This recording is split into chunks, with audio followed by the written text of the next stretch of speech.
Alrighty then, shall we continue the journey through space Greece?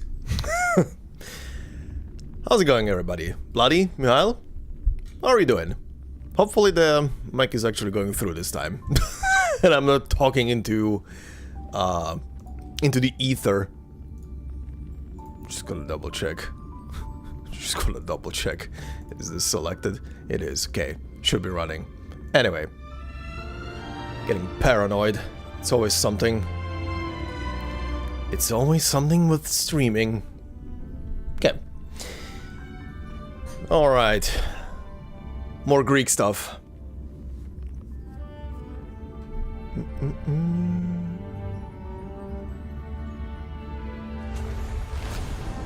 Good. Good. Shut up.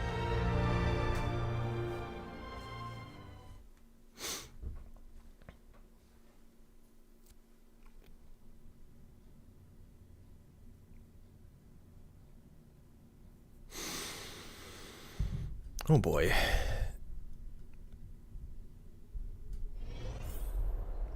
Right. Roof. Shut up, Danhang. You're not even talking. Why are you responding in the same continents as me? Bitch. Get a voice. Alright. Where were we? Greeks.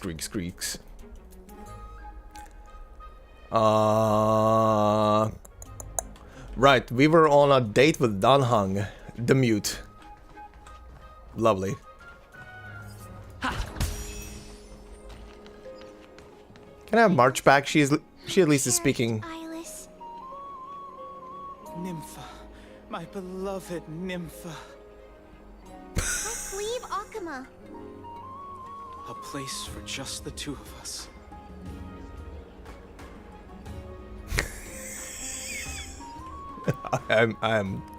I'm tempted, but no.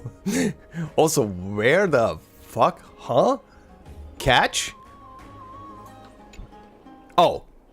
Oh my god. You're coming straight this way. I see the mirror. Didn't distract you, did it? What mirror? Oh god. Looks as though you got what it takes to potentially become a detective then. Come with me and we'll expose the truth behind this world. What? I mean, there is a butterfly on the mirror, I guess. Was that why there were 2 interaction points? A place for just the two of us. You want to join? No. I want to toss him, but anyway.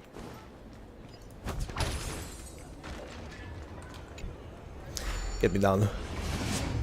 Get me down from here. I forgot about the ASMR whispering.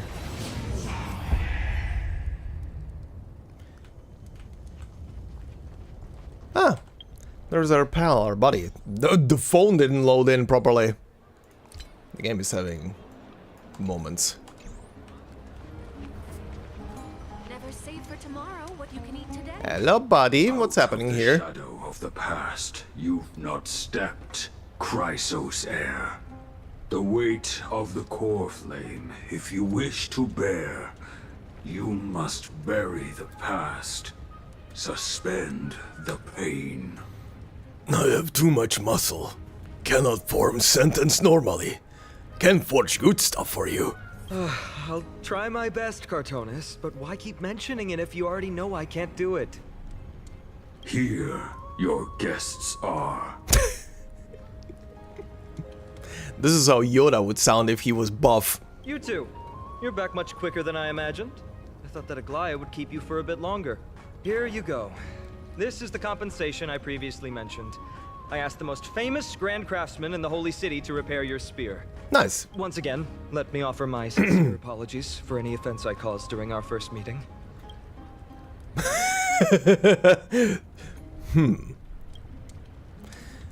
Judging solely from its exterior, I cannot see any signs of damage. It's truly incredible. The one who crafted this spear must also be a renowned master. Sure. I guess there's always someone greater out there. Although I Still can't imagine a world inside Amphorius. Also, forgot to say it yesterday, but Phynon gives off the energy of I wanna so badly become a hero, but I'm still fresh out of the whole thing, so I'm not experienced. And I'm probably gonna fuck up massively at some point, and then I'm gonna become a hero. That type of energy. He's a bit too eager. I like him, but he's a bit too eager. He's gonna fuck up massively at some point. Someone's gonna bloody die. And it's not a fish. You're playing Hades at the moment. Considering I was mentioning at the beginning of the year that I'm probably gonna be doing smaller games on stream, plus this stuff that I'm already playing, I'm probably at some point gonna put out a vote on the community section of YouTube for a stream game, and Hades is probably gonna be on it. I'm not gonna lie.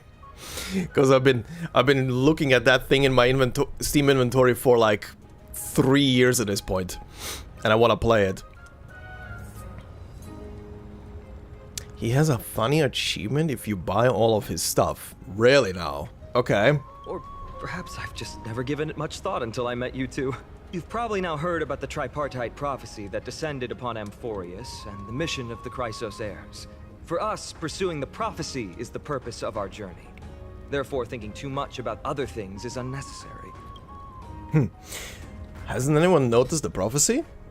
Noticed, questioned. The reason it's a prophecy is because it appeared in the form of a miracle. No one knows exactly whose will it represents. There's another theory that it is the whispers of Kephili before their eternal slumber. It was the Skyfather who scattered their divine blood all over the land that gave rise to the Chrysos heirs. Of course, that is just one of many popular folktales. Huh. By the Titan, huh? Okay. Please, don't simply dismiss it as silly superstition.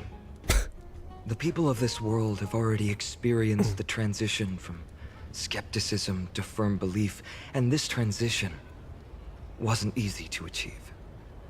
Many have paid the price. What Aglena conveyed to us was more of a collective mission. As an individual, what role do you play in all of this, Phynon? Me? I'm still seeking that answer myself.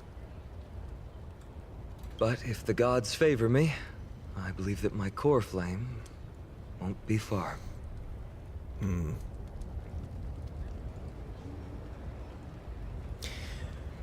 But yeah, Michal, it will not be in it because at the moment I have enough enough gacha to maintain.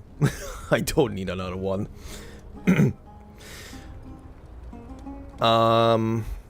But if God's favor, I believe my core flame would be far. Is it Nikador? I'm a soldier who was taught how to fight at a young age. From the day I was selected by the prophecy, I've regarded the Lance of Fury as my goal.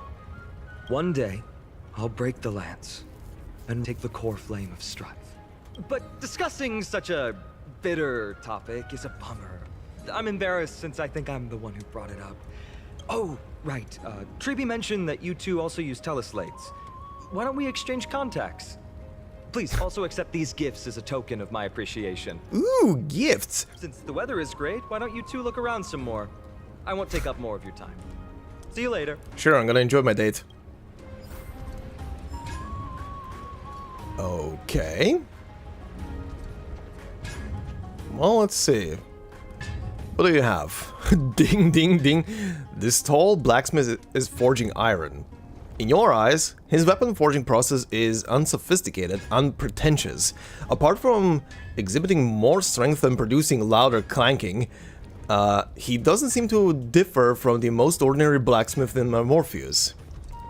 But you notice a few pieces of quenched iron billets in his hands, glowing with an apparently unusual sheen. Wait for him to finish.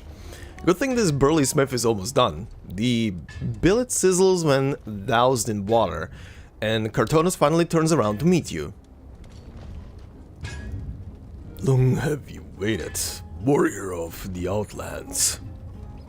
Okay, it's alright, I was just admiring your craft. Sorry, distracted. I cannot be, while the smithing goes on. The earnest Titan glorious. With creations, the mountain's dwellers are meticulous, a lineage unbroken. You're a dwarf? Am I reading that right? You're a dwarf? What's the recent trend with dwarves being tall as mountains? The iron billet feels very special. Billet, ordinary, it was. The tempering process, blessed by titans, it was. The pillar of stone, glorious, the earth titan, god of the mountains. Steady and diligent, glorious likes. Forge, grain, and strength, all shall gain. Hammer strikes, shape not alone. Earth's blessing, okay, yeah. What seal it is. So it's etched with magic. No wonder Dan Hong's spear was cut in half. You crafted all of the Chrysos Heir's weapons? The Chrysos Heirs, trust me, they do. Continue my work I shall. If nothing else, there is. Warrior of the Outlands. I wanna buy shit. Oh really, that's the only stuff he has? Sure, I have millions.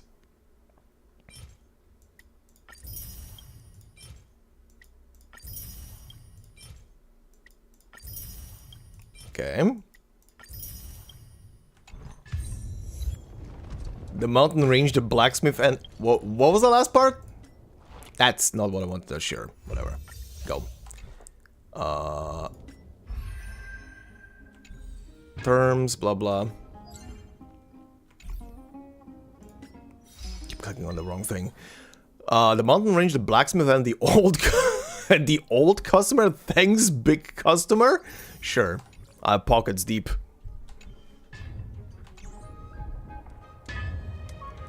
Myrtle wasn't a mountain. Well, not talking about Myrtle. But there has been a trend. A anime that is currently in the second season that me and my buddy Zen are watching, Ishura, is it literally has a guy in there that is supposedly a well, you know, dwarf, but the guy is twice as tall as normal humans. So, yeah. Oh, wait. Where did I see you? I saw you. There we are. Catch. It's basically barren in here, nothing to write home about. They don't even have lamps for these pillars. I wouldn't mind hanging lamps up myself if it saved the design of this room. I guess I'm a perfectionist. Okay. Why are they doing ASCII reactions? I still wanna know. Oh, hi. That's the lady we encountered previously. Hi. Ah, it's our two distinguished guests. Mm-hmm. How's it going not being in Honkai for... Or rather, sorry, not being in Impact 3rd for change? Welcome to the dwelling of the Dromeses. Well, I'm also just passing by. The air here isn't too fresh. You're also here to unwind? Yes, I enjoy the air here. It's rather sweet. Full of the fragrance of life.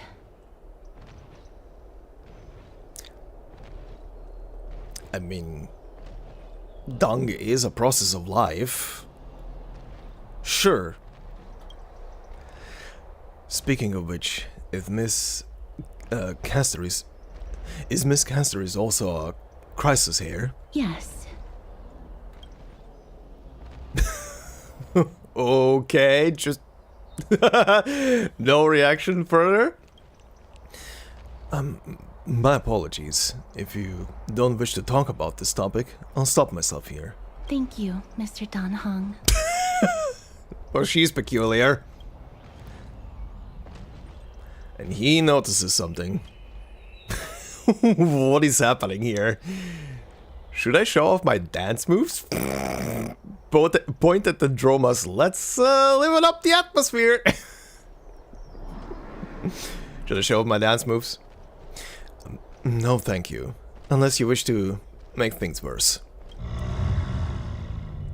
Oh, this child looks hungry. This child is annoyed by you two staring at each other and not saying anything. You could cut the atmosphere between the two of you. What's wrong? Since you are here, do you two want to try feeding the Dromaeus? Ooh. Yes. Their feed is dry red soil and it's very clean. There's some over there.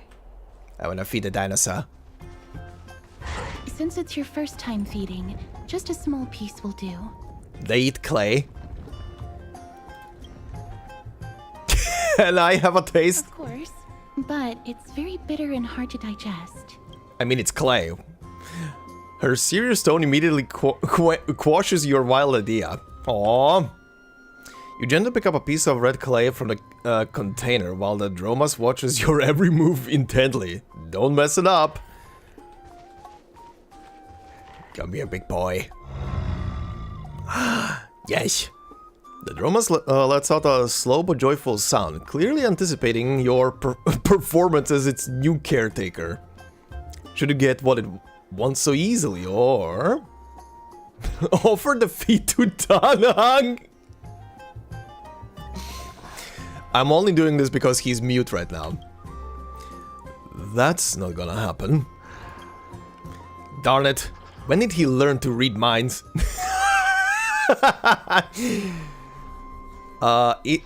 Eat the feed in front of the Dromaeus? No, offer it.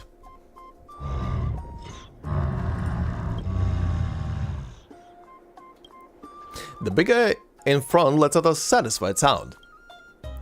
You don't know how he chews and digests these clumps of clay, but to them, these hard red clays must be as delicious as a freshly sizzling steak.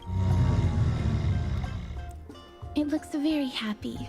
Perhaps you could try petting. Pet the dino! Gently pet it on its head. Yes. It seems to enjoy it a lot. You get along very well with the Dromaeus. Look at you smiling and giggling. It makes me envious. Oh, you cannot touch it because death.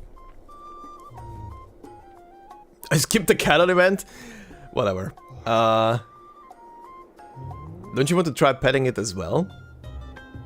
It will also like you. Don't you want to try to pet it as well? Me? No thanks. It's alright.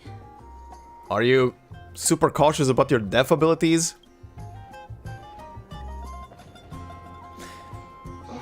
Miss Castoris, are you concerned about something? Since we've just arrived in this area, we hope to build closer relationships with everyone through our actions. Please don't misunderstand. When you helped Akama, you already showed ample goodwill. It's just that I am not too good with social contact, regardless of whether it's with people or with these children. Shut up. So please don't take it to heart. I am not gonna tease the dino. The dino did nothing wrong. I'm gonna tease Dan Hang though. Alright. Take a photo of the Dromaeus as well. It's rare to encounter such an amazing creature. Would you two like a photo with this child? In that case, I might be able to help. Do you enjoy taking photos? Yes, it is an interest of mine. Okay. Alright then. Thanks for your help. No problem. Please place the photo stone on the ground. On the ground? Oh, I see what she's doing. Can I just hand it to you? Let's just do as she says. What beautiful colors. It's very cute. Uh-huh. The aperture, exposure index, and preset filter. Although it looks different on the outside, it actually has the same internal structure. There won't be any issues. You are 100% related to March. Alright, get into position. And we're done. I hope that you like it. If you are representing death, then March's true self is probably representing life.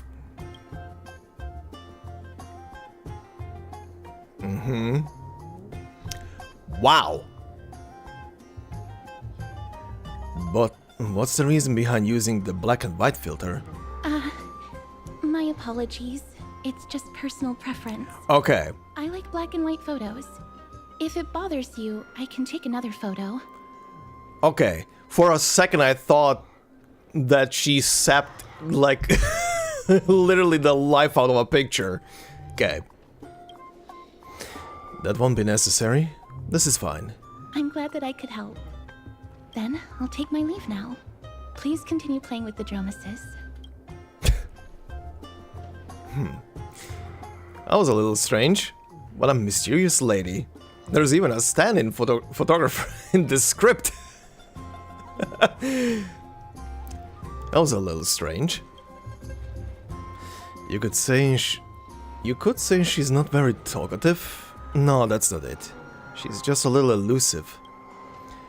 Even when we came across her previously, she avoided having physical contact with others. These Chrysosayers all have wildly different personalities. In comparison, Phaenon seems like the most normal one. Huh? Oh god. It's the Munchkin. How's the memorial market looking to you guys? We've wandered plenty of interesting people. Run into lots of interesting people, all things. As long as you enjoy yourself. The baths have also returned to their original bustling state from before the war. Once you've done walking around, come find us back at the Memorial Palace. Aglaeus prepared a huge gift for you. Okay.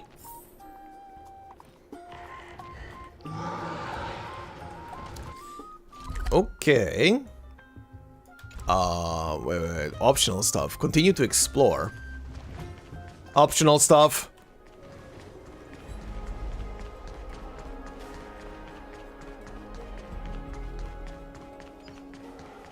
Gotta see the sights. Where are we at? Oh, there's our buddy. How's it going? Ma'am, this item of yours is new. Completely new, there's no doubt about it. That's impossible. This is an heirloom that's been passed down by my ancestors. Where's Theodoros? Get him over here to take a look. Huh? Although I'm not as experienced at doing appraisals as he is, I'm very confident about this. If you don't trust me, you can take it elsewhere for a second opinion. Or I can burn it for you. You'll be able to tell once you smell it. No way! You can't burn my family heirloom! What the hell? I never would have thought that Phaenon had such a hobby. He seems to be dealing with someone difficult right now. Let's leave him to it. The hell is he doing? Okay, buddy. Hi. Oh. There. As good as new. The strife of day and night birthed the all-knowing giants. Their feet measure the earth, and their back carries the dawn and dusk. With the night as their curtain, they dreamt until they awoke. Only then did they realize my perfection was born from creation, for creation.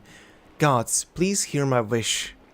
Craft my likeness with fresh earth, and grant my intellect with your fruits. Illuminate my emotions with the wings of a butterfly, and forge my fate with golden blood. The perfect gods created the very first human, and the first humans created the first city. Akama, standing at the foot of the throne of worlds. Your golden blood can be traced back to the very beginning. Though the black tide devours the ancient lands, the holy city will cross over to a new world. Ah. We'll cross over to a new world, huh? Is the city gonna fly? Is the city gonna go to space? Are we gonna have our very own Stargate Atlantis?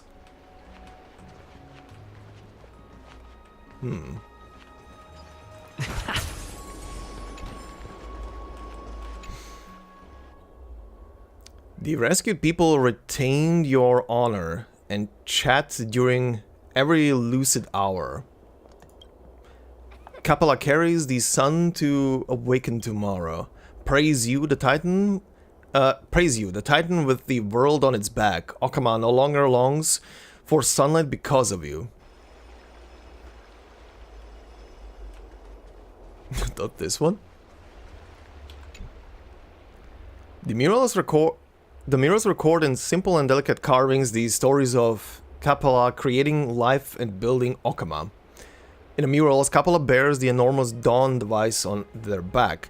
Golden divine blood courses across their body, flowing to the ground from the left-hand side of their chest and spreading in all directions. At their feet, the humans bathed in the golden blood. Work together to create a great city. The city is Okama, the origin of Amphorius' civilization. Okay. Okay. Now we can go. Sweet. Tower of Bobble. Why not?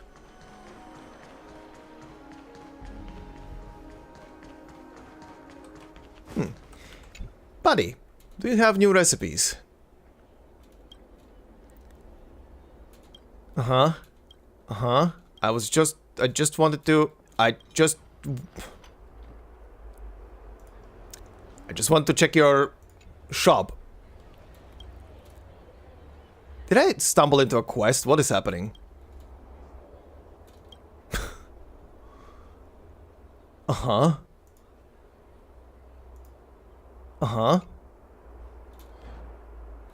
Okay, he kicked him out. Good. Yeah. Get that. Good. Thanks. I just wanted your shop. Jesus Christ. Nothing new. Okay. What the hell? Oh yeah, this thing.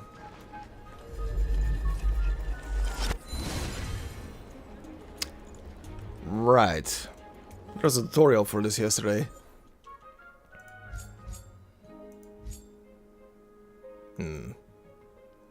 Oh god. What is this thing called again? Ah, whatever. Does it really work?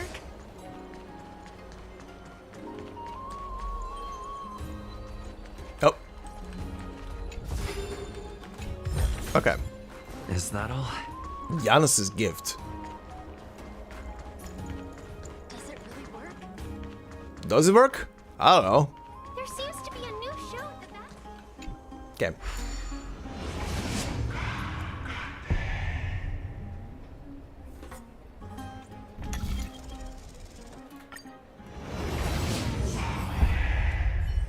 Alrighty. Hey, are you in the forum? Forum? Which one? The one about the rosy celestial maiden? It's getting more popular by the minute. I don't see you in there yet. Hurry up. It's filling up quickly. The rosy celestial maiden. Dan Hung, stop repeating after me. Who's debating what? I have a strange feeling about this. I hope that it's not what I think it is. Let's go take a look. Yeah. Oh wait, I can speak to him. Excuse me, we accidentally overheard something about a forum just now. We would like to find out more. Your outfits, who exactly? We're warriors from a foreign land who assisted in the defense of Okama. Ah, brave warriors. Pardon me. I didn't expect you to be interested in such social affairs. But sure thing. Please, take out your teleslate. I'll help you connect to Akama's World Wound Web.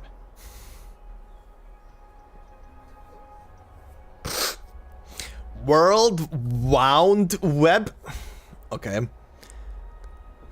Oh, it's actually an online discussion forum. Got it. Please take a look. What? Oh god, messages again. It was as I said, the rosy celestial maiden doesn't resemble someone from Amphorius no matter what. And there are so many wonders you won't see in Amorpheus in that photo stone. A world of snow, countless small boats in the sky, splendor skyscrapers. Uh-oh. Uh-oh. Uh-oh. The world beyond the sky is real. Her hair was pink and she wore a short blue blouse. Uh-oh. And her eyes were as the sea reflecting the light of sunset. Uh-huh. Is this seriously not Menestia's human avatar? Lady Aglaia is Menestia's ambassador. Nonsense! I already said that the Rosy Celestial Maiden isn't from Morpheus. She's from beyond the sky. I'll admit that I've read a great many unofficial historical records, but the skyship calamity is not an apocryphal tale. It is a tragedy that really happened. No one can pass the Sky Dome while Aquila maintains their baleful gaze. After all, it's questionable if any world beyond the sky even exists. Even the existence of the Rosy Celestial Maiden is in dispute. I still have a few attires made by Lady Aglaia herself. I hope I can make the Rosy Celestial Maiden's acquaintance with these supreme garbs as a gift. I told you I saw it with my own eyes! Really? Then I saw Nicadora and Capella clasping hands in a gesture of peace with my own eyes. My dear explorer, you're speaking dribble. You must have been deceived by Zagreus. I speak with honesty, and you treat me like this? Fine, so be it. I'll prove the existence of the world beyond the sky through my own means. Just watch me. I will soar to the world beyond the sky. Even if I have to risk my own life, I'll find the Rosy Celestial Maiden and silence you all. Uh-oh. They've invented Reddit. Yup. In unison, oh no. That Damionos guy who took a photo for us, it must be him. He must have opened the album and saw the photos that March 7 previously took. Yup. That's why he reacted that way. How sneaky of him. March 7 has now become a Celestial Maiden. That's beside the point. There are more than 100 people in here. Although no one believes what Damionios is saying now, we don't know what he'll do next. If the situation gets out of control, the consequences might be disastrous. I hope that the Chrysos heirs are too busy to serve the web. Quick, we have to find Damionis before things get worse. Well... Wait, this guy's a shop? Hi? All Dromas and Arkama are my good friend, yeah. You named all of the Dromases? Exactly. Asterion, Euphemus, Castor, Pollux, all, and the mightiest of them all, Heracles. He named one of the Dromas Heracles. Hope they didn't invent TikTok. Look, as long as they don't have Twitter. All solid names. Things aren't as calm as they used to be. If you need to move anything in Okama or find something rare, Argos your safest bet. Trust me, Heracles is just as dependable as the Chrysos heirs. Traveler's vanity. What do you have? Sure, you know what? Gonna empty your shop, give me everything.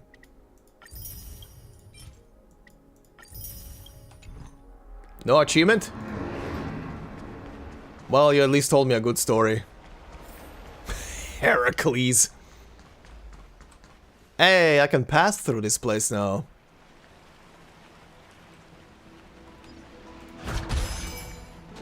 Oh.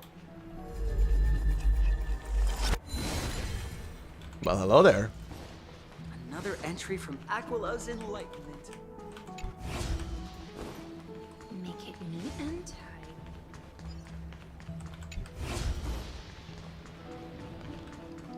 Where the fuck? Dad, I want to have a water fight. You ever tried the pool? There we go. Is that all?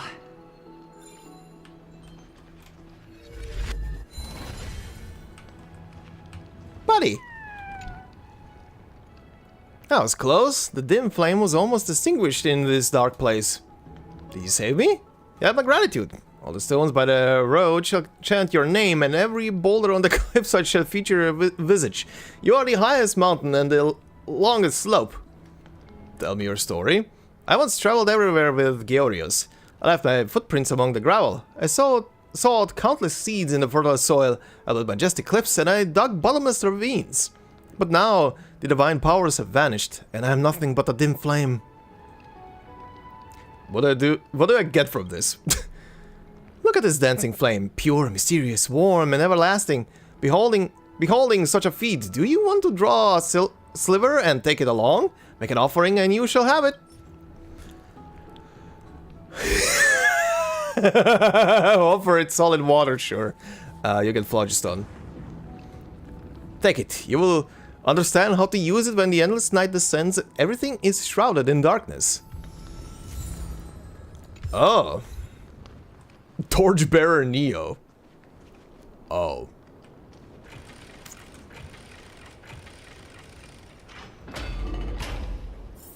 Well, that was unlocking.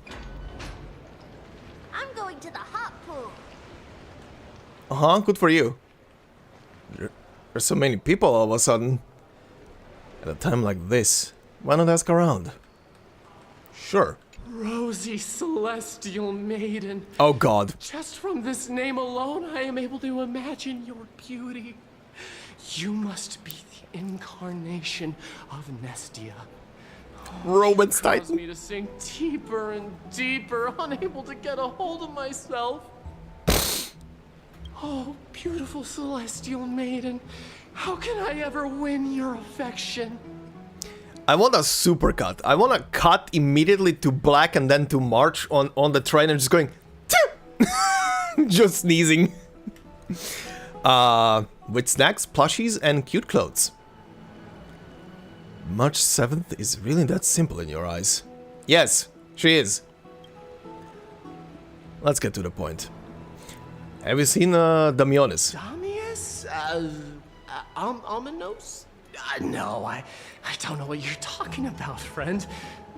Right now, I only have the rosy celestial maiden in my heart.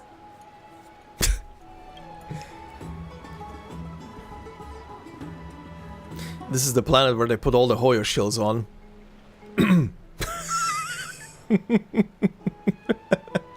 All these Sims are here. I wonder what he drank. Someone should come and calm him down. Let's go and look elsewhere. It's back to the Grand Bath. Okay.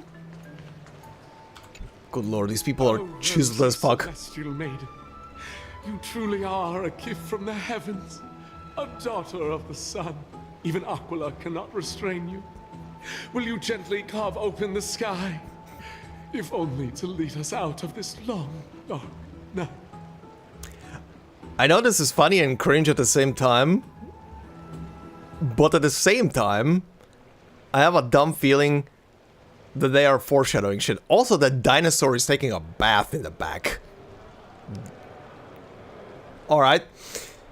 Have you seen Damionis? No, I do not care about any Damionis. Right now, I only have beautiful fantasies and poems in my heart.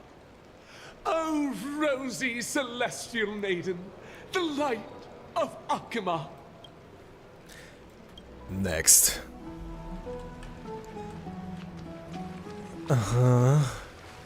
Hi. Are you normal? Dear citizens, please stop spreading images of unknown origins. Please wake up. The Rosy Celestial Maiden is a lie crafted by Zagreus as a prank. We should follow the lead of Lady Aglaya and not subject ourselves to such mind-numbing fantasies.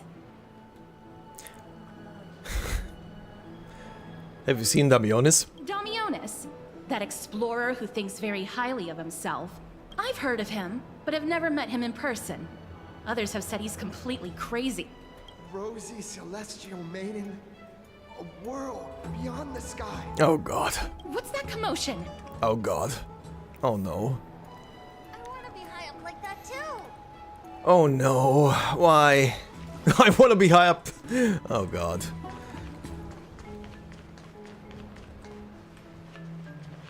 What the hell is happening? Ooh, yeah, good dino. Who gets a scrubby scrub? Sorry. The fuck is happening here? Knowledge should be free, and the contents of tablets should be made public without remuneration. Jesus Christ, that's a word. Keep it a private. Keeping it a private collection? What nonsense is that? Why can't everyone understand what I'm saying? What are you muttering about? Muttering? What are you talking about? I'm proclaiming the path I have pursued my entire life, the way of Circes. Introduction is in order. I'm Julia, a Grove scholar, and now a Bath regular. I always enjoy the chance to regale everyone here about Circes, the path to which I have devoted my life. Oh god. The guy from last time, Well, he has a simp. Alas, not many are willing to listen these days. Maybe because they've heard it dozens of times. But you are an unfamiliar face. You're new, aren't you? Care to listen to my mind-blowing theories? Sure, I'd like to know how mind-blowing they are. When I spotted you from afar just now, I thought you have an extraordinary energy. Must be a clever person. I just knew I wasn't wrong. In this path, I only ever talk about two topics. One of them's complaining about short-sighted crooks like my elder sister, and the other is my open source knowledge theory. The Grove may have monikers like the Eurydice Temple, Circe's Blessed Sanctuary, and whatnot, but they're all just lies. You have to pay to read the slate's contents, and it's paid admittance for meeting discussions. Ordinary citizens have no chance to even come into contact with such knowledge. But look at Okama. The Titan's miracles can be seen through the streets. What right do mortals have to charge a fee? Why is knowledge behind a paywall? Fuck's sake. With Pagosa charge for their spring water, would Kefali make you pay to bask in its light? Maybe he would if he was awake. All knowledge should be shared with the public. If there is anything you wish to learn from the Grove, just approach me, and I'll teach you everything free of charge. I'll show those selfish scholars like my sister how true knowledge should be disseminated.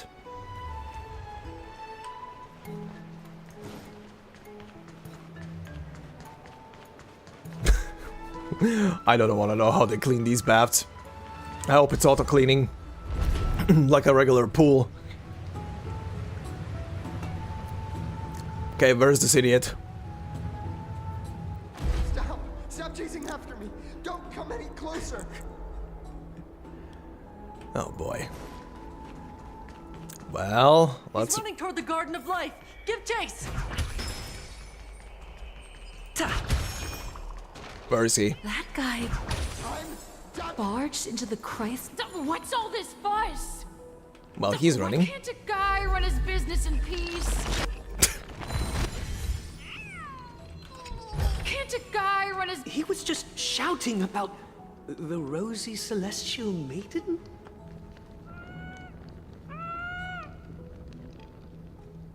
Maybe we should go home to stay safe.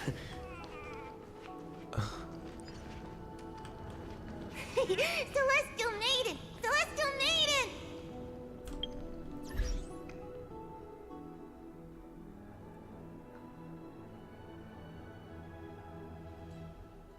I want to become a celestial maiden one day.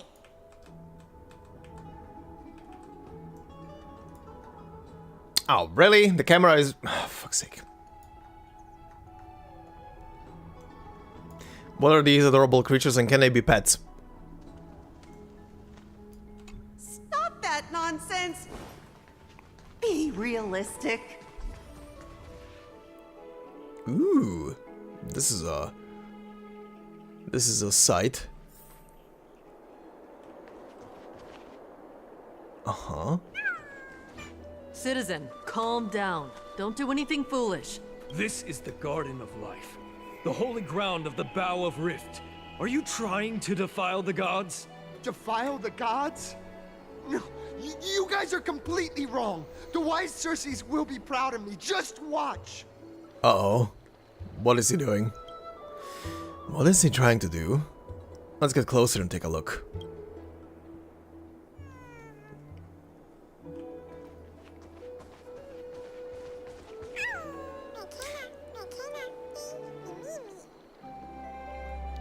Did he just speak?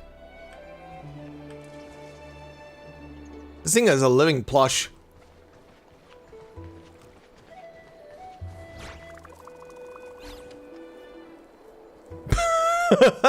Alright. The wisdom of Circes should be shared equally by all. I, Explorer Damionis, shall put on these wings today and touch the sky, proving to everyone. Calm down, Icarus. Beyond the sky exists. Icarus, don't go close to the sun. Wings? That's right. Right here, right now. Uh-oh. That is a giant flying amphora. You're going to fall to your death. Ridicule me all you want. Uh-oh. I shall Do a prove flip. myself and remove all doubts. Use the clockwork tricks on him. Oh, that's not gonna work. Clocky doesn't react. You think you can use a Pentaconic key to open an Amphorian clock? Huh. That's wishful thinking. Do you think he will succeed? Obviously not. We can't stand by and watch him die. Let's go. You two are the distinguished guests of Lady Aglaia? Mr. Damionis, please calm down. Don't act rashly. My dear friends, I know that you must have your own reasons to hide the truth. I shall not make things difficult for you. But thank you for showing me the image from beyond the sky. Now I shall embark on this earth-shaking undertaking. Damionis always follows through on his words. We believe you really do. You've really misunderstood. Save your words of persuasion. I've made up my mind. Just hold him down. Since appeasing him did not work, it's time for a change in strategy. Your efforts are meaningless. No one will remember you. Oh, trying to enrage me in hopes that my emotions will overwhelm my mission? Oh, it's a pity that I've seen through your intentions. You're trying to persuade me to stay. This would be the perfect moment for March to just walk into the scene, be confused about what the hell is happening, and then he goes ballistic. A clever fool. That's how to describe people like him, right? Oh, hi. Almost moved by his persistence. Oh? Save your words. Aquila, feel my wrath! Uh-oh. We're running out of time. What should we do? If we don't take action... It's a human life, after all. There's no choice. Let's just tell him.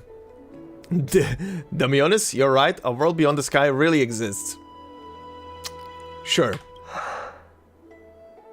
What did you just say? So... I was right? You really are from... beyond the sky? We are bound by a pact. I cannot reveal the truth to you. A pact? Ah, so that's why he called you distinguished guests of Aglaia. Damionis, we're taking you in for an interrogation. Alright. This is not going to go well. What will happen to Damionis? He learned something that he should never have learned. We can only hand him over to Lady Aglaia for judgment. Instead of worrying about his safety, perhaps you guys should worry about the impact of the rumors. Although no one believes what Damionis said about a world beyond the sky, the rosy celestial maiden has already spread everywhere. We're sorry for the trouble that we caused. It's all right. I think there's only one thing you can do right now. Go to Varix Leo and share something even more interesting with him. That way, there's a chance that you can cover up the rumors. Oh boy. As for what happened earlier, You won't tell anyone else about it. So go now, brave heroes. She's so annoyed. She's so annoyed.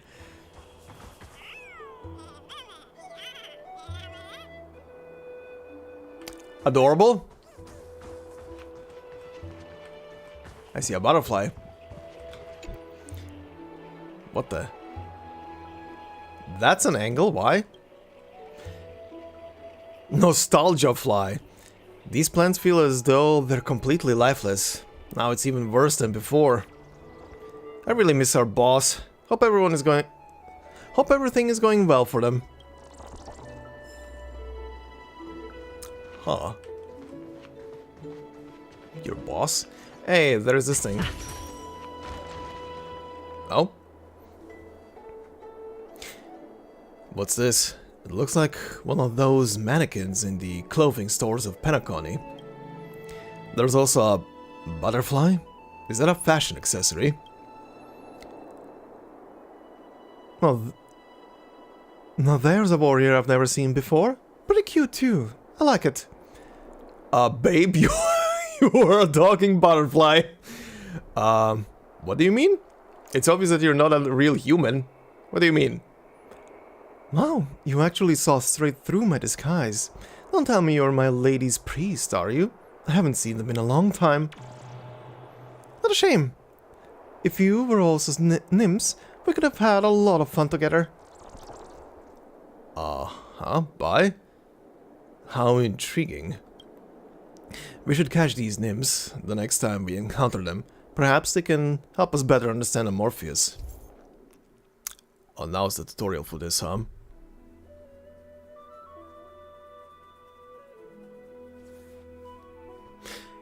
Is their boss a Radiance from Hollow Knight? I do not know what that is, because I've never played Hollow Knight. I've seen a bunch of it, but I don't know what that is. Nymphs with blessings are everywhere in Morpheus. Approach and interact to collect nymphs, and bring their blessings to Aglaia. After collecting all the nymphs of an area, the garment maker will begin deciphering the prophecy and may provide unexpected information to unknown surprises. Okay. Interesting. Also, what is this? And this as well. The scales.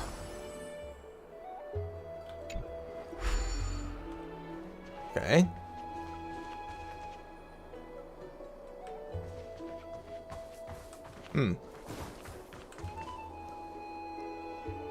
Okay. Thought I could maybe interact with this thing, but no. Hey, wait. A bird flew here and planted a seed of reason in the fertile soil. Nurtured by the blazing sun, the holy city saw its first garden grow. With reason as its rings and wisdom as its vitality within. The time may be tumultuous, but the legacy is passed down, and the fire of civilization keeps burning. The Tree of Wisdom. Okay, take me. Also march again.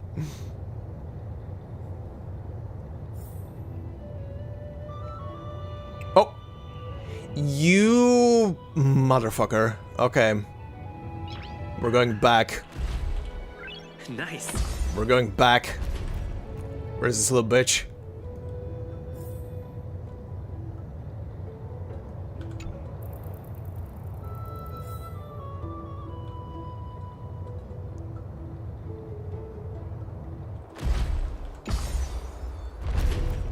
Where is he?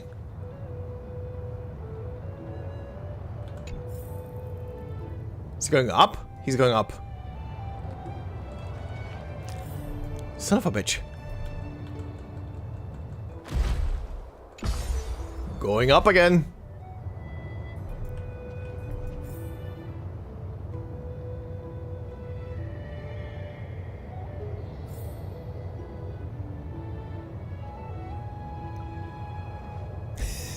Eat my wing powder! I will squash you. All things are one. from which comes two, which splits into three. The sun is the father, the moon the mother. Wander not from filial duty. So one avoids darkness and folly. Bye. What?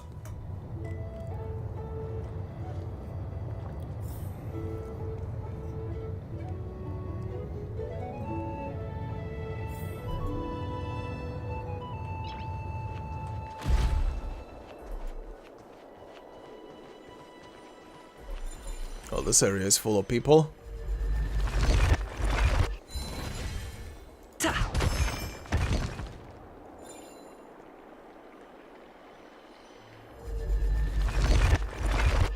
Huh. Why can't I break them again?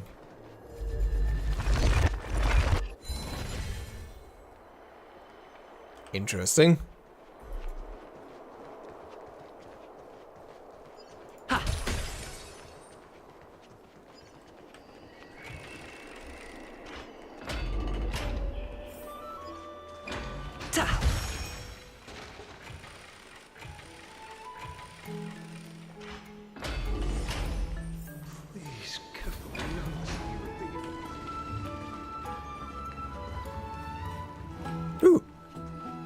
Be in awe of Georgios. These baths look amazing. Cold bath? The cold baths chill you to the bone. It's said that taking regular cold baths helps with maintaining youthful vigor. This is really good for refreshing awareness. I mean, it is kind of good for your immune system, but not for too long. The hot pool is what I live for.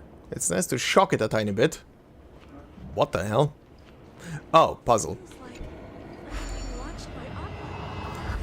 Right, haven't done this in a while. Uh-huh.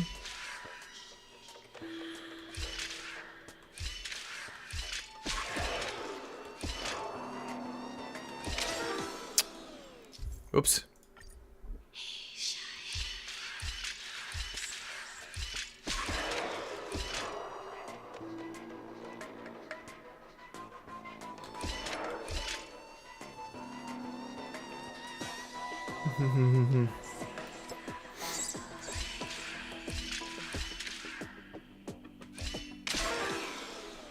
No, that's too much.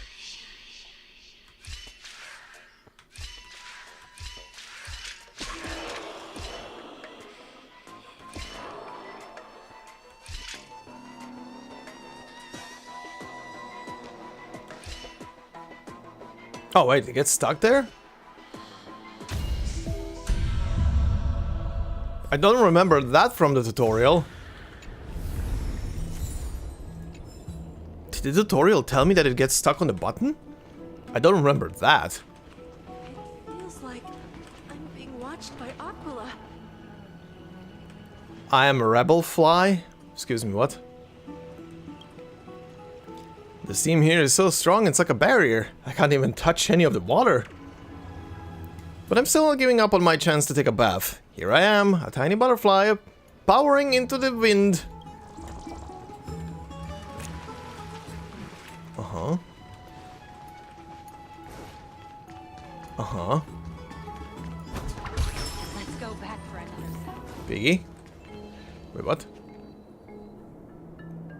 Huh? This is Verax Leo? It really is a land's head? No matter how I look at it, it just looks like any other statue. How do we even interact with it?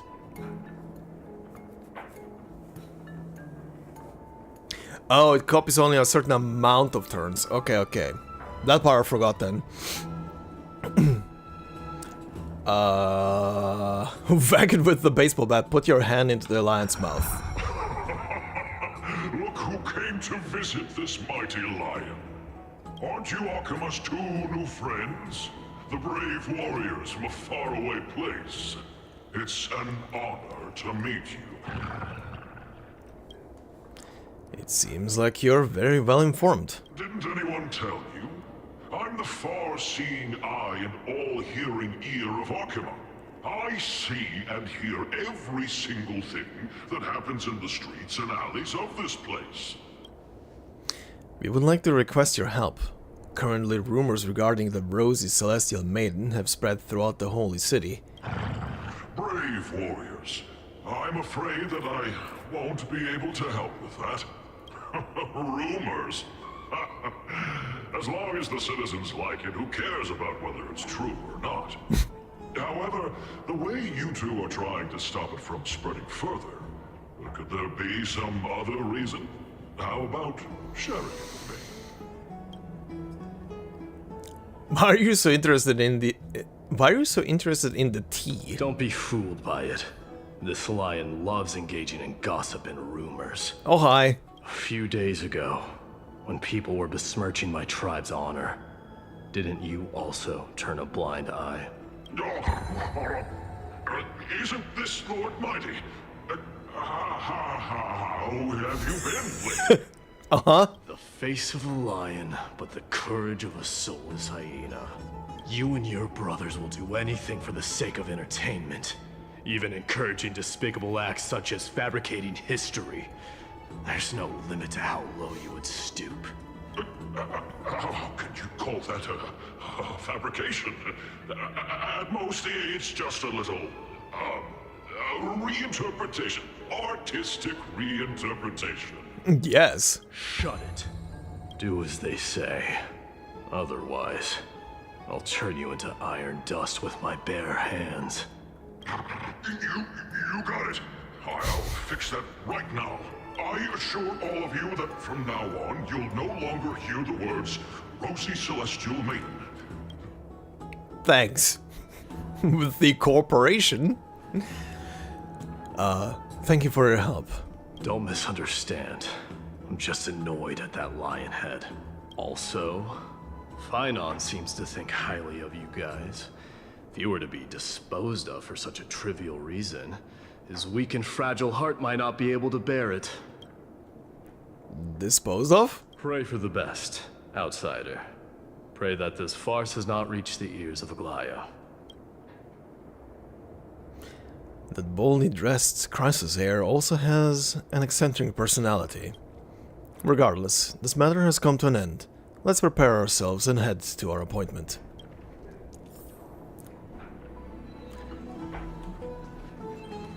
Uh-huh. Looks good. Oh god. There's the munchkin. Hey! Over here! We've been waiting for quite some time. Hello. Where have you two been? We've been waiting here for quite some time. Even our wings are tired. We encountered some trouble, but thankfully everything has been resolved. Tribute to Serve the Web. Wow, you guys are well informed. You even know about the World Wound Web? Young people sure are full of energy. But it's been such a busy day. Where would we find the time to surf the web? That's good. Surfing the web, isn't a good habit to have. What a strange thing to say. Anyway, let's go. I hope Aggie isn't annoyed from waiting too long. Don't look online. Don't go to Reddit. It's fine. This story sounds Totally not rumors being spread around. Oh. Oh, hey. This lecturer now has no idea about the history of the Golden Age. He's just talking a load of baloney. Do you understand it all? Of course I do.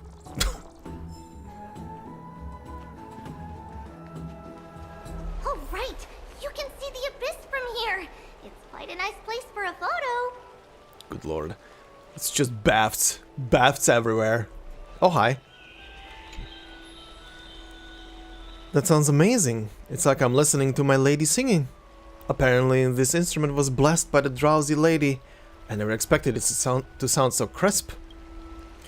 Dear gray-haired listener, how do you think it sounds? The river holds the... What did it say? The mountain something? Fantastic. Isn't it? It's like a torrent bubbling up to bring joy to people and insects. Uh-huh. Also, what did it say? The river holds, the mountain comes. That's saying.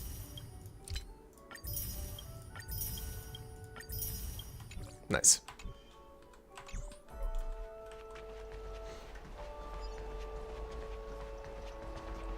Okay. The Gate of Infinity! It's very eye-catching, isn't it? That's where we met! Uh-huh. The landscape of Amorpheus is breathtaking. In the past, this place must have been a beautiful paradise. Oh well, the past cannot be recreated. All we can do is follow the prophecy and move forward. The past cannot be recreated, but you clearly showed us Onyx's miracle before. Those are two different concepts. We can draw upon the power of the Veil of Evernight through prayer, and then salvage necessary items from the past for our own use. It isn't actually reversing time. Even so, it still goes against the laws of physics that we know of. Is that even surprising, considering that there are also gods in this world? I've been meaning to ask that for a while now. Even gods have to obey the undying laws of the world. I'm still trying to understand Amorpheus' laws. We'll take photos later. Let's go and meet Aglaya now. Uh-huh. No photos for March. Just hearing this melody makes me... Have you heard? Seems like all the rooms are full. Move. That is my chesticle.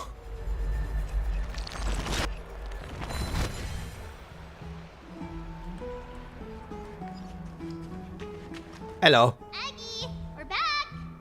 Thanks for your hard work. Is there any news from Trian?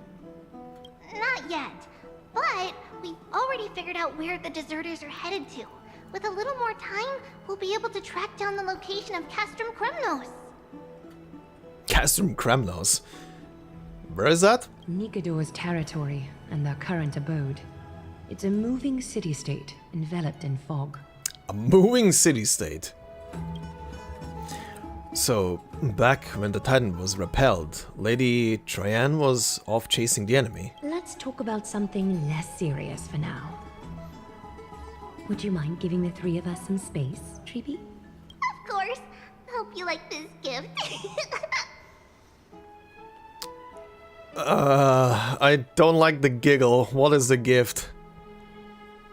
As Treeby mentioned, the both of you spared no effort in protecting the holy city. I would like to present you with a gift in recognition of that. Uh-huh. If you are to stay in Akima, you'll need a place to rest. Oh. This gift will address your troubles.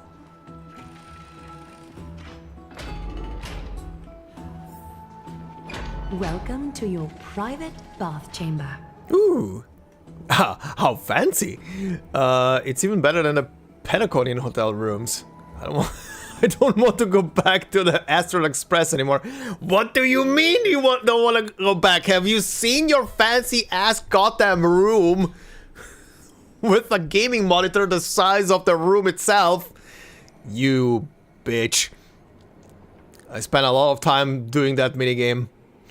How fancy. Indeed. It's spacious, and the decor is quite impressive. I'm glad that you're satisfied with the arrangements. Here, take some time and get to know your surroundings.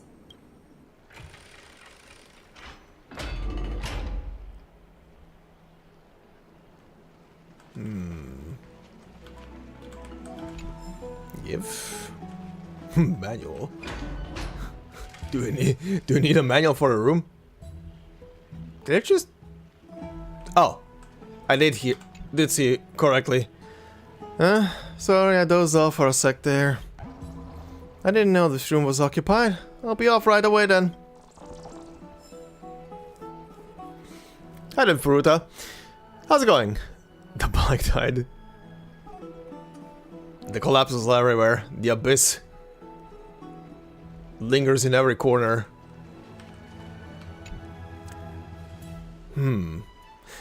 Aren't you going to test the water temperature? Do you like it cold? Cold? Old dragon young? Danhang dips 2 fingers into the bath to check the water temperature. It's lukewarm. Great. You think silent in your mind, trying hard not to let him see your schadenfreude. Fuck's sake. The lounge chair in the room looks as comfy and enticing. You're worried that you'll completely lose the motivation to trailblaze if you lie on it. Think about it. All the twists and turns and hardships you've been through. Are they worth it? Lying here and welcoming an eternal comfy slumber. Maybe that's where you belong. I know what you're thinking. Don't be tempted by a mere lounge chair. Everybody can read a Trailblazer's mind now.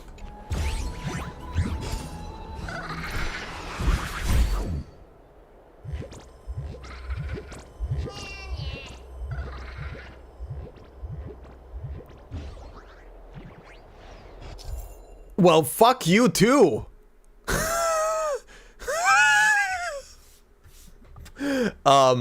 Spirit Thief's Trickery. The Spirit Thief is a self-proclaimed well-known master thief across Morpheus.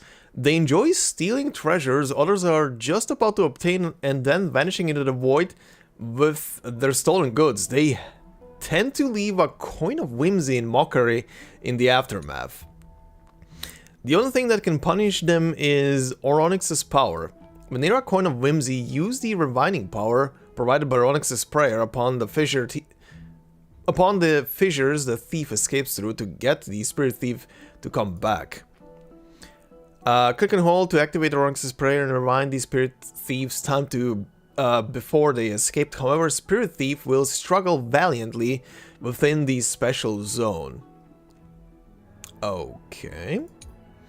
While Spirit Thief is in the special zone, you need to release the button. Oh my god, it's a fishing minigame. I'm playing a fishing minigame.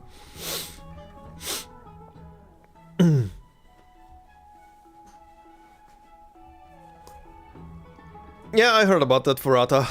I know. I guess the aftermath of the Victorian story is literally told in what's it called? In Siege Alter's story.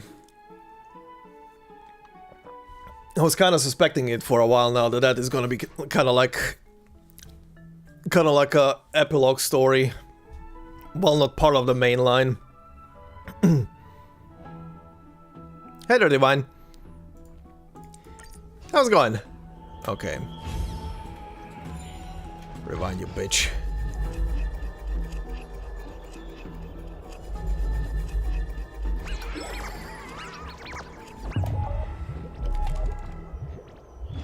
Didn't say release. Hold on. Go back.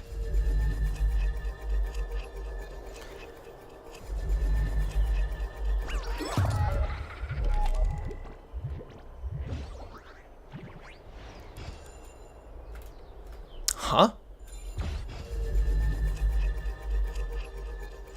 Okay. Hold.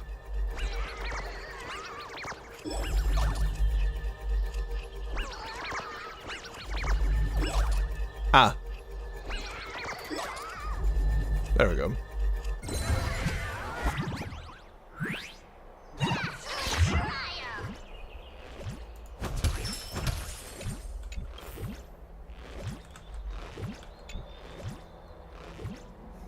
This is your home? It was completely vacant the last time I was here. You were moved in. You were moved in before a killer could blink. I just came to take a look around, and honestly, did I invite you here? It's far too extravagant in here. The stench of its opulence and lavishness makes me sick. While I was making my way through wind and rain, you were here living it up in a mansion, throwing back ambrosia and living the good life. What is even more loathsome is that you live in such radiant luxury and would still squabble with me over a mere chest. Just the excess that leaks from the gaps in your teeth would keep me clothed and fed for a whole year. Is there any fairness in this world? Is there any justice? Are there no laws anymore? If Talaton knew of this, they would burst into tears.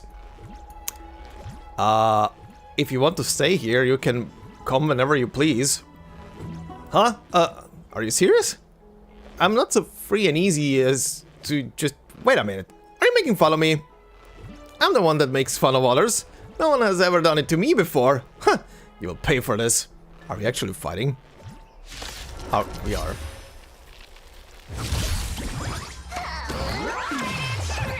Sam in position. Have you met Sam? Until everything burns to ashes! Fight to live! Let's improvise. May the foul stench dissipate quickly. Yeah. There's more to life. Oh, he needs to be hit by ultimates. Okay. Ow. Son of a bitch. Did the rhythm get messed up? Well, now that I have a single character that is actually hitting with an ultimate outside a healer. The mood is set. Let the show begin! Allow me to purge the root of the problem. Be of pure body and mind. That works. Some value, I suppose. You son of a bitch!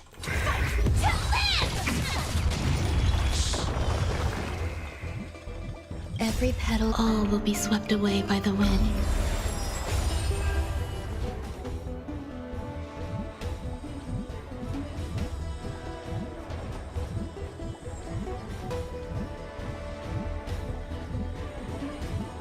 The healer is your damage dealer indeed. Also, what do you mean with Mumford survived? I have no idea if he survived or not. If that is a spoiler, I will kick your ass. Physically.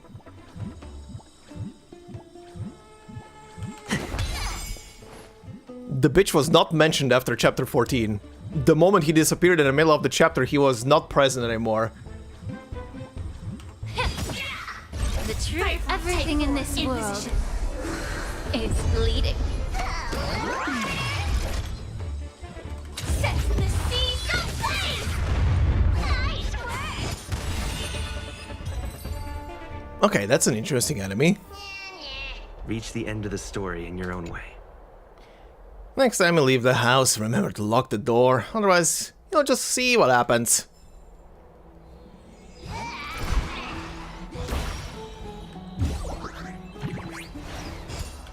That's a fun guy. Looks good.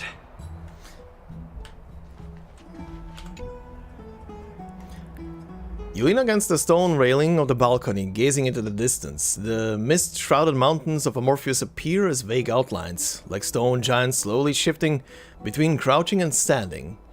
From somewhere, a bard song drifts through the air. Though the words are unclear, the melody still conveys a tinge of nostalgia and longing for the past. This view is absolutely breathtaking. You agree with Dan Hung, very much so. Oh, finished exploring? I still have one last special gift for you. What is it? This way. I'll explain it to you. Huh?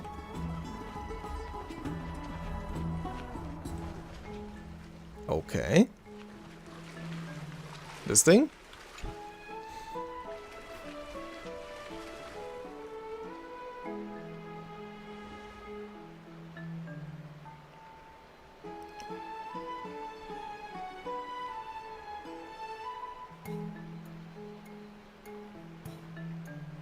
Am I stupid and not remembering?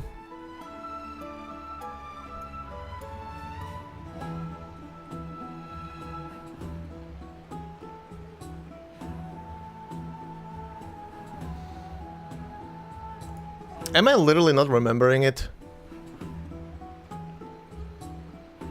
Askel and I'm aware that she disappeared though. Am I not remembering that he showed up at the end?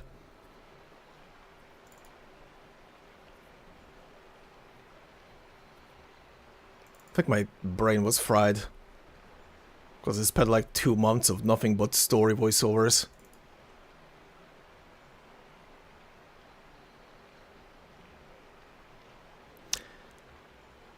Yes, please open that shit. Please. Don't think about it for 50 hours. Open it in Media Player. Thank you very much. You don't have to load the whole 130 gigabyte folder. Just open the video. Thank you. Holy fuck.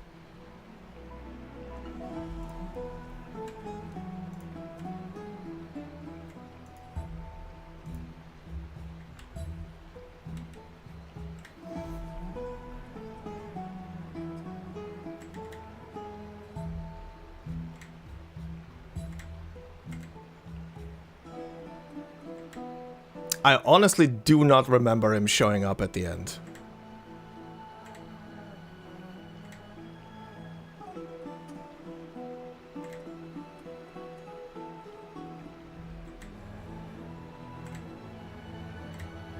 Okay, yeah.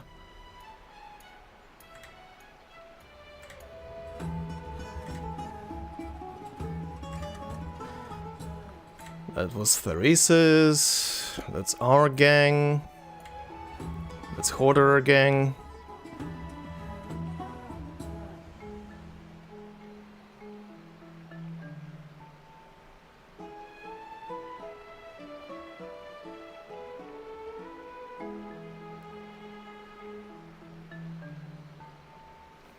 Okay, he's definitely not appearing in this section with the fight.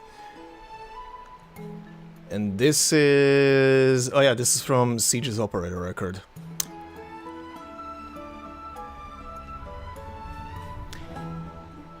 Okay, you will have to tell me which story node you remember him on. Because I'm literally looking through the video for the final part that I did. He's nowhere in there. It's literally from the final battle into the epilogue. And he is nowhere in there. The only one who is there is Therese's.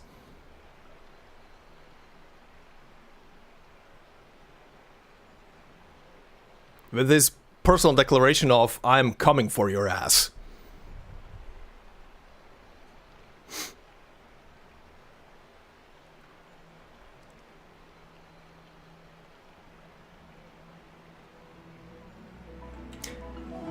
Hold on.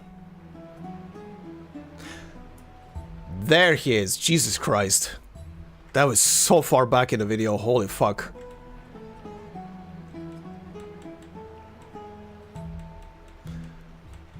Right, that was not with, that was not a scene with Therese's. That is a scene with, him and Adine. He's nowhere close to Therese's at that point.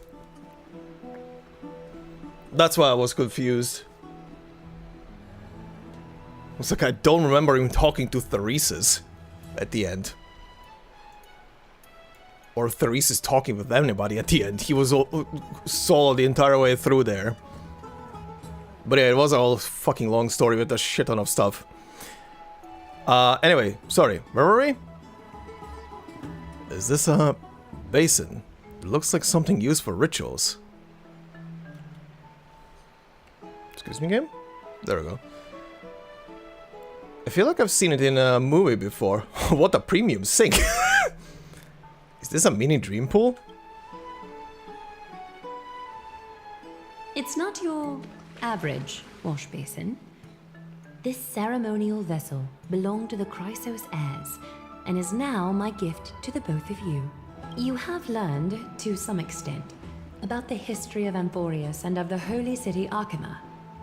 Now, I wish for both of you to witness the journey of the Chrysos heirs for yourselves. What do you mean, witness? In ancient times, Fegusa, the chalice of plenty, concealed the beginning of the world amidst billowing waves. When the ancient ocean priests discovered that place, they used spirit water to build a barrier in order to prevent the site from being disturbed by external forces. However, they also left behind a passageway. Uh-huh. That passageway is none other than the ceremonial basin in front of you. Clear yourselves of all distracting thoughts and wash your faces with the spirit water inside the basin. When you next open your eyes, you shall witness for yourselves the Vortex of Genesis, a great sanctuary that houses the original divinity of the 12 Titans. It's also the place where the prophesied miracle of Genesis will occur. Ah. Is it really that amazing? I can't wait to see it. Yeah, I found it, Furuta. It's literally for a couple of frames. Completely forgot that he was there at the end. But yeah, it's with Nadine, not with Therese's. But we'll see what happens with him. I have no idea. Who the fuck even knows when he's gonna be back in the story? Depending on where Act 3 is gonna head into. Can't wait to see it. For your first time, I shall personally guide you into the depths. Okay. Close your eyes and hold your breath. Sever all other sounds and let my whispers fill your ears. Take a handful of the pristine water. Lift your palms in front of your chest and feel the water gently flow away through your fingers. Sink deeper and do this once more. Submerge your wrists in the spirit water. Familiarize yourself with its temperature, its touch. Spread your fingers, then lower your head and search for the palms of your hands. Feel the spirit water flow against your face until all of your senses are submerged, floating, sinking, diving into the depths.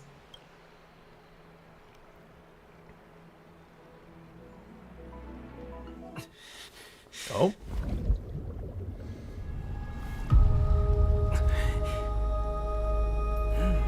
You now stand at the heart of this world. Ooh. Now, I require your honesty. Uh-oh.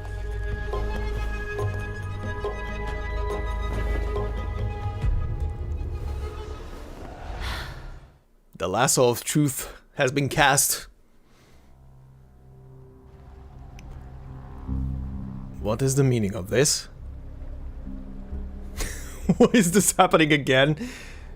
We've been made as expected.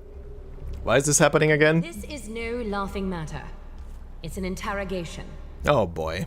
While the both of you were roaming the city, someone was paying attention to your every move.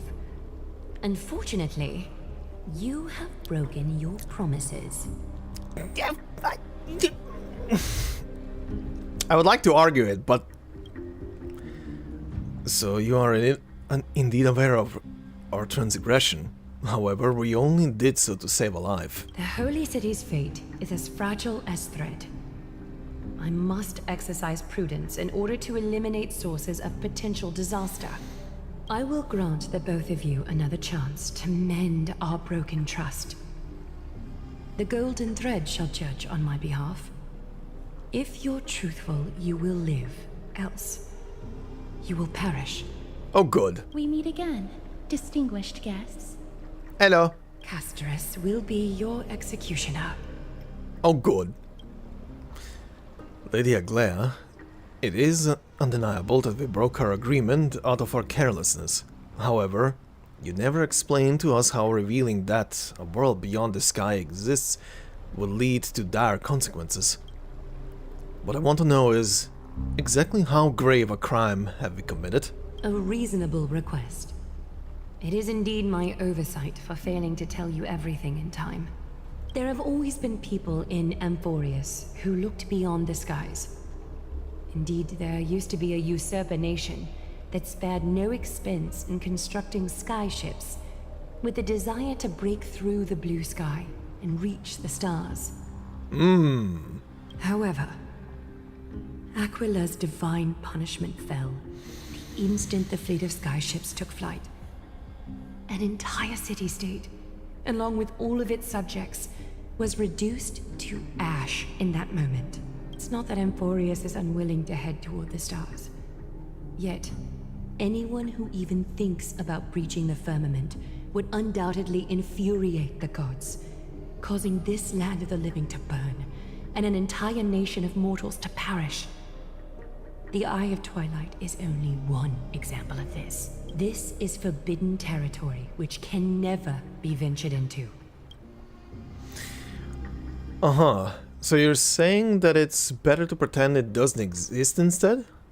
We mean no harm toward Morpheus.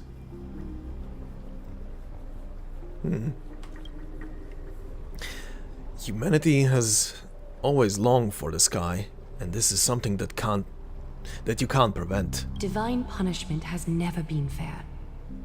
As Akima's guardian, I must do the same.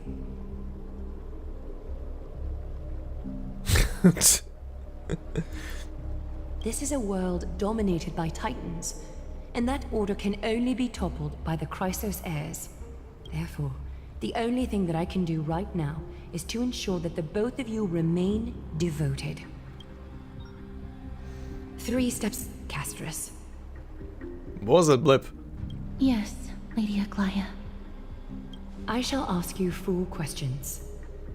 Dishonest answers will cause the golden thread to vibrate, while truthful responses will not affect the thread.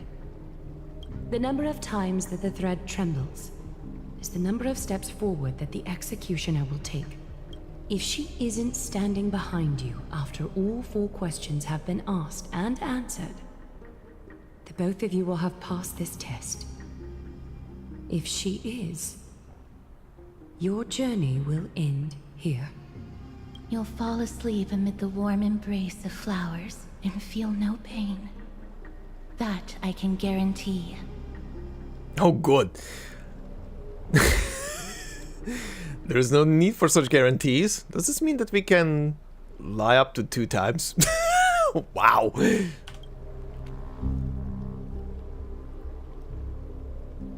That's why people hate her? Wait, who? Aglaya? Or you mean, her? Because she kills by touch. I already figured that. Regardless of what she says, we'll be fine as long as our consciences are clear. Well then, let us begin. Question 1. Outlanders, why have you come to Amphorius? To solve the problems plaguing this world, to allow our journey to continue, to turn this place upside down. I mean 1 or 2. To allow our journey to continue.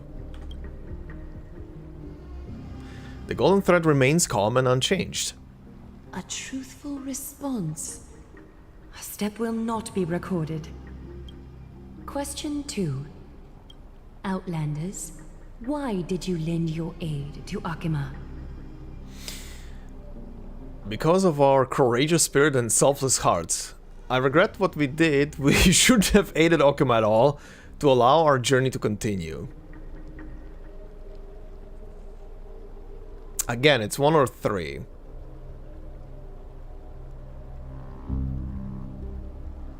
One? Okay, that's a bit... The golden thread trembles slightly. Oops. A response that is certainly Okay. full of spirit, but lacking in sincerity. Okay. A step will be recorded. Okay. I figured it's probably always gonna be to allow our journey to continue. Question 3. Outlanders, if the current situation changed dramatically, could you eventually point your blades at Akima and its citizens? I can't make any guarantees, not a chance. I use a baseball bat, not a blade. Can't make any guarantees.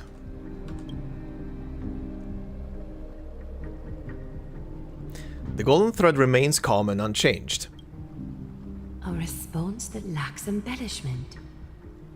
You have no misgivings about the friction or suspicion that your answer might cause. A step will not be recorded. Oh, Aglaya, you meant. By people, you mean like the player base?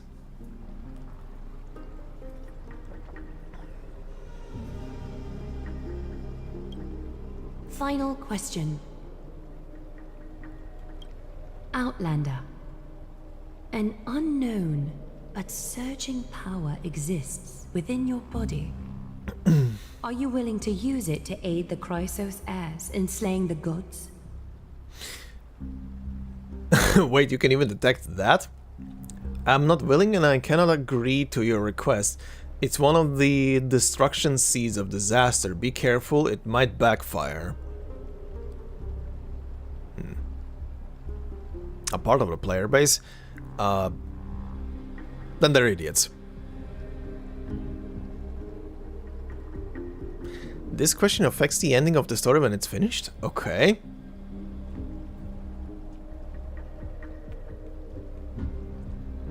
Third one. The golden thread trembles slightly.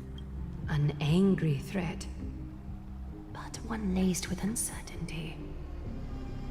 You don't understand the power within your body either. A step will not be recorded this time. Huh. Alright. All 4 questions have been asked and answered. You have earned a second chance with your honesty. Both of you may continue to stay in Arkima, and its citizens will continue to view you as distinguished guests. However, you must promise that today's farce will not occur again. I think it's more appropriate for us to say that last part. You seriously still expect us to help you after what we just went through? Regardless of your choice, the Chrysos heirs will continue to follow the path in the prophecy. You may be a ray of hope that fell onto Amphorius. However, until all has been proven, you cannot be allowed to pose a threat to Amphorius. If we stay, will you continue to monitor us? Are all Chrysos heirs as paranoid as you? For the Holy City, I am willing to bear all the traits that others despise and use every heartless yet effective trick in the book.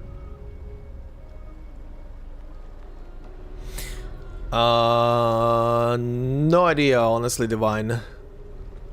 I'm way too far away. I'm like 30 pulls into getting to the guarantee pity, so I have no idea.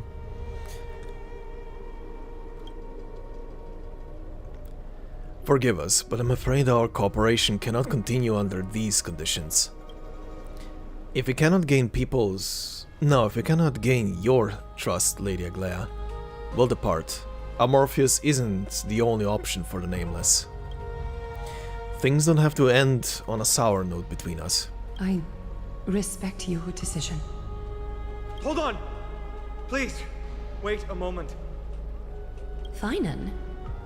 Aglaya, as the first person to encounter them, I have some thoughts I would like to share regarding whether they can stay. Do speak your mind. When I first met them in the Abyss, I was wary of them as well, and never let my guard down throughout our journey back to the Holy City. However, during the battle to defend Arkima, we fought side by side numerous times. The look in someone's eyes in moments of life and death never lies. And I was able to detect the conviction in their eyes back then. That's why I was willing to put my life in their hands. Please believe a warrior's intuition. At present, Arkima is desperate for aid, and I am loath to lose 2 allies just like that. Isn't this what Miss Casterus believes as well? Yeah. I'm more willing to view death as a peaceful farewell than a punishment.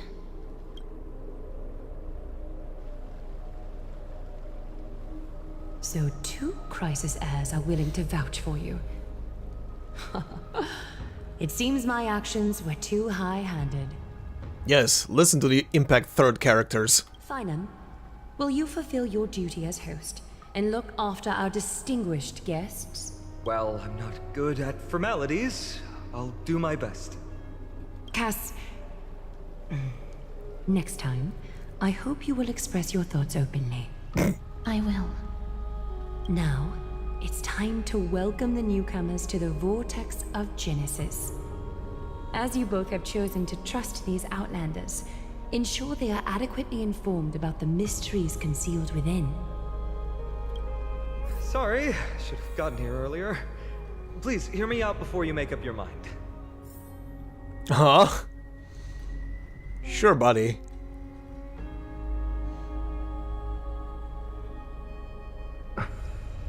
Uh-huh. 1, 2, 3, 4, 5. 6 of them are lit up. I swear by the honor of the Chrysos heirs here, that your lives were never in danger. Before the interrogation started, Miss Castorus already sent a message to me, hoping that I would stop Aglaya. Only a select few can sway Lady Aglaya, and Lord Finon is one of them. But she didn't even apologize. Does she have to apologize? She doesn't have to apologize for what she did.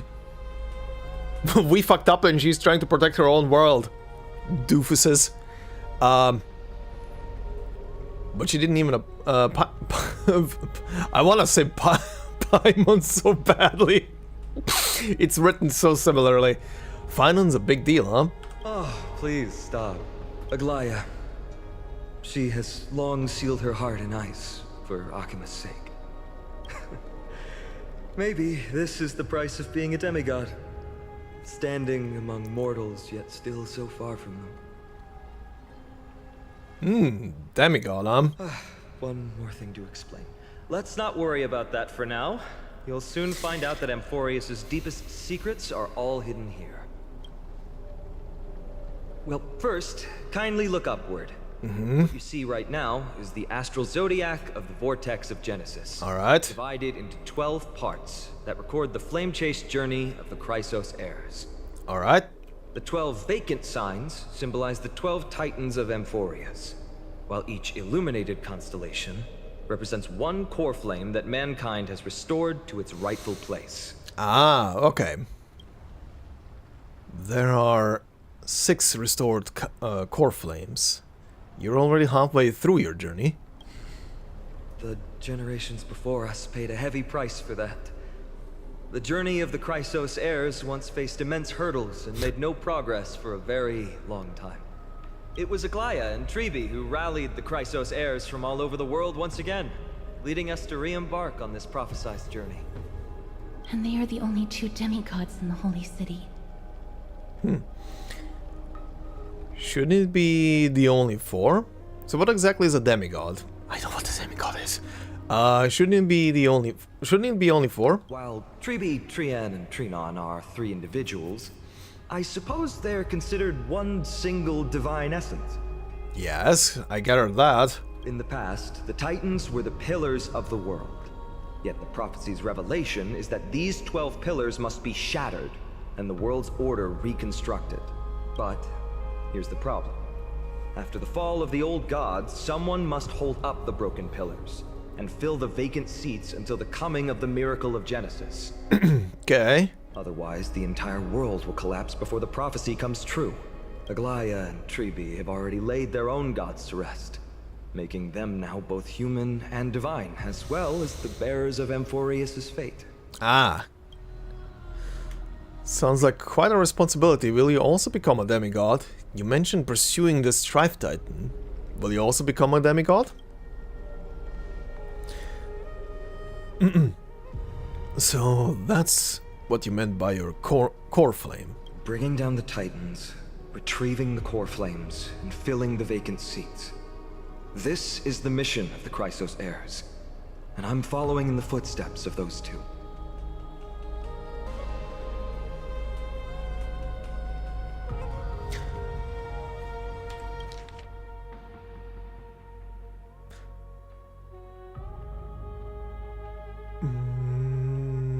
the person.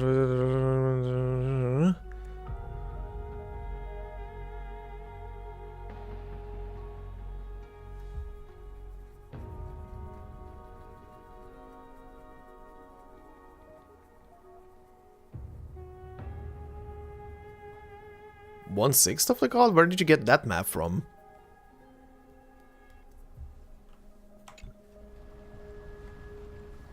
Mission. Huh. When it comes to the 12 Titans, no words can describe them more vividly than the whispers within the constellations. Just asking, why 1/6? Why not step forward and listen to them for yourselves? Oh boy. Also, what is this?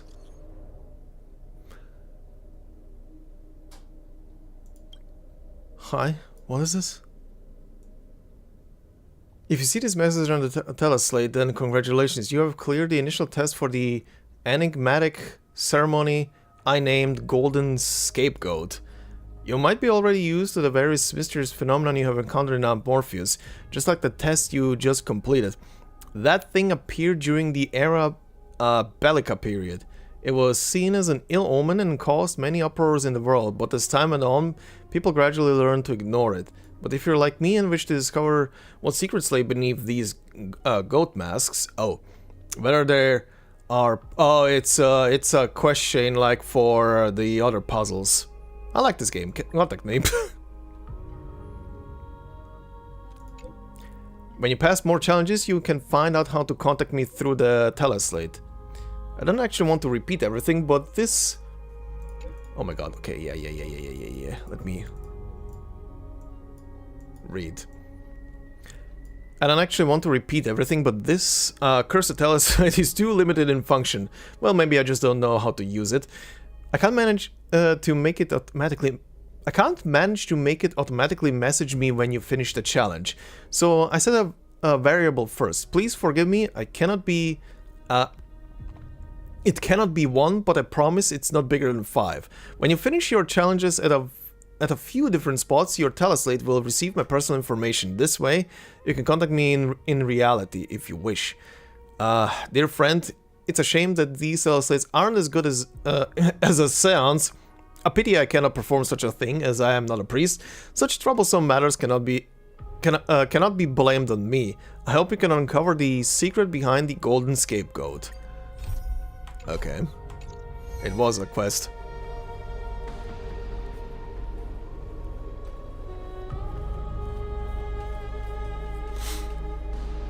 Yeah, demigod means half god, essentially.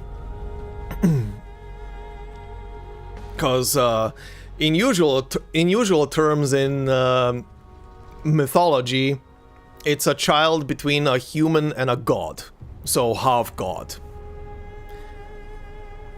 But in their sense, they are also half gods in that sense. Each one of them kills their own titan that they are representing, and they're becoming half of that titan, essentially. At least they're inheriting half of that power, in a sense. So they are demigods.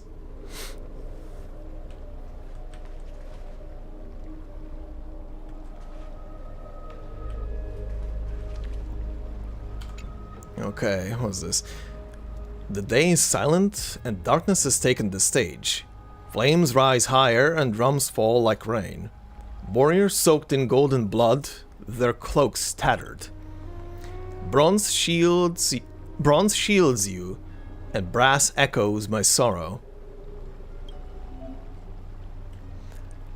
The fuck is this? Listen to the voice of Constellation. They were born... Okay. The Stellar Shrine of Titans contains 4 major quadrants. Oh, you meant Triby. Pardon, I misunderstood. Sorry. Sorry. Sorry, I didn't understand that you were talking about Triby. Yeah. In Triby's sense, that's accurate. I thought you were talking about everybody else.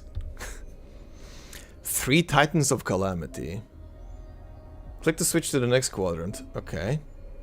Lance of Fury Nikador. Click to peek into the secrets of the Titans.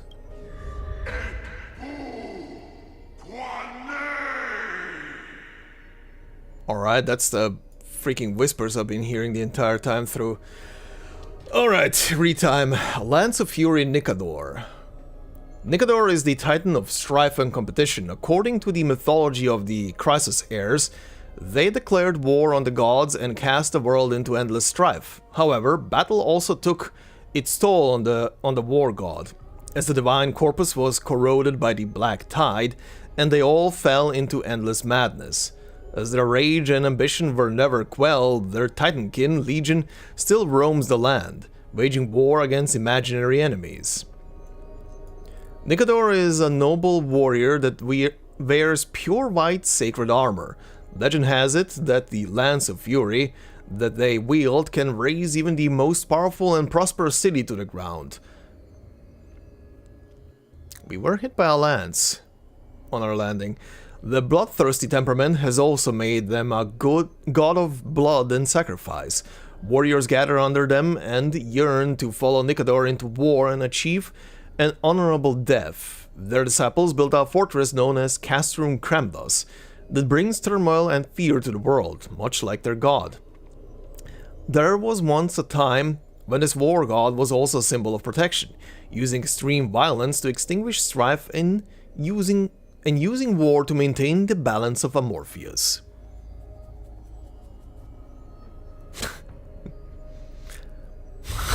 Game teaches you to read lore. I'm already used to reading lore. Coin of Whimsy, Zagreus. The core flame of trickery has been returned. Zagreus is the titan of lies and fortune. Zeech! According to the mythology of the Crisis heirs, their entry into the pantheon was a complete accident. They once stole Mnestia's seat and disguised themselves as Mnestia to be worshipped. The true Zagreus is often depicted as a two-faced god who is both smiling and crying. Yeah. Its two parts are much like the coexistence of lies and truth in the world. One cannot exist without the other. Zagreus has no interest in fulfilling their divine duties. They love to cause divisions in the paths of the gods and play tricks to sow chaos and disorder. They do not have their own altars or temples either. This is because even Zagreus' disciples would not worship such a god. Thus they have become the god of the poor and unremarkable.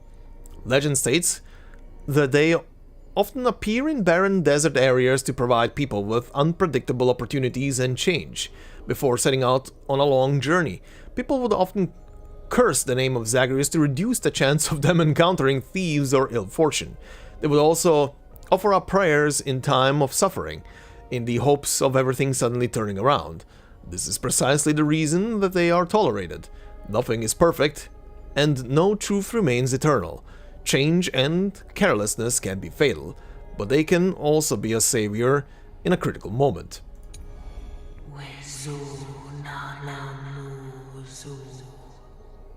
Thanatos. Hand of Shadow. Thanatos is the titan of death and annihilation, and no one knows their true form, for the dead cannot relay legends of the living to the living. It is said that their touch causes flowers to wither, soil to crack, metal to corrode, and flesh to turn to ashes, everything shrouded in thick dark mist and disintegrated into meaningless fragments.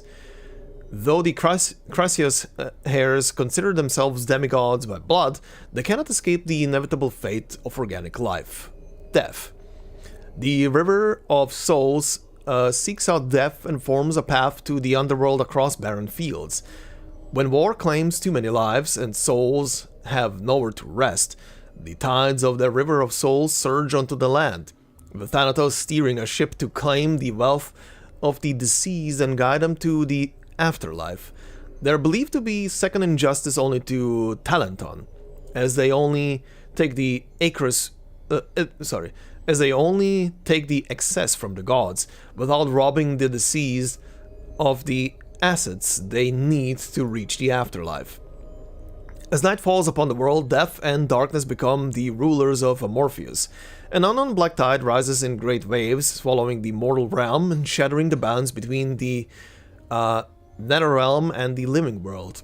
The wandering spirits and monsters across many battlefields trapped between life and death seem to signify that even Thanatos, the Keeper of Death, is powerless before this force.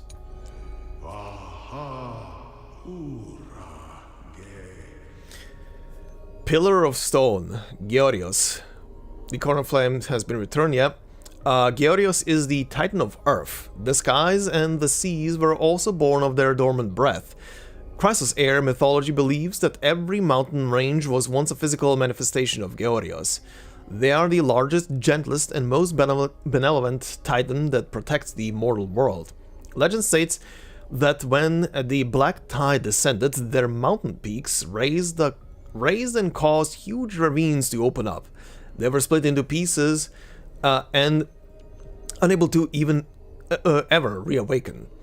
Georios is also the god of agriculture and history. They gifted their body to the Titans to become the cornerstone of the creation of life. When death and famine raged, they ignored the wrath of Circes and shared knowledge of agriculture with the people of the world. This knowledge stuck with the Amorpheus for millennia. People often use the hourglass to commemorate this benevolent deity. Not wishing for any kind of compensation, Georios has always been silent in the face of the praise of mortals. The mountain dwellers and dromases of Amorpheus are all creations of Georios. The clumsy titan never quite grasped the finer points of creation and always made their creations far too big. However, at the same time, their creations also absorbed Georios' natural disposition to become tacit and kind. If there were anything that could send such a titan into a rage, it would be foolish actions such as damaging the earth or crops. That sounds like the horny titan. Chalice of Plenty, Pagosa. Pagosa is the titan that controls oceans and storms, as well as the master of honey brew and banquets. They are capable of freely moving bodies of water across any part of Amorpheus as they please. According to mythology, they are a capricious and pleasure-obsessed god. I was right. That sees the oceans as their place of alcoholic revelry. They have an eternal rivalry with the Earth Titan Georios, with no hope of making peace. So basically they fuck a lot. It's a rage fuck. It's a good fuck. That being said, Pagosa also bears the duty of washing clean the filth of the world. Babes that have received the benediction of the Titan are able to not only clean the body of impurities, but can also cleanse the wounds of the soul. They have become an irreplaceable joy in the lives of Amorpheus' people. At the same time, Pagosa is also the god of banquets and drunkenness. They passed on the art of brewing to humanity and taught them to the first songs and dances with the ocean breeze and waves. In the baths and banquet halls of Amorpheus, people often sing and imbibe as a ritual dedicated to the Mother of the Oceans. Pagosa enjoys roaming the mortal world. They appear in the waves of the ocean, the deluge of the rivers, and the goblets of banquets to bring song, dance, and laughter. It is said that Pagosa will occasionally appear around long-distance sailing ships and invite their Titankin to feast alongside the sailors. The only problem is, after every banquet, the intoxicated Titan will whip up huge waves and keep the sailors awake through the night.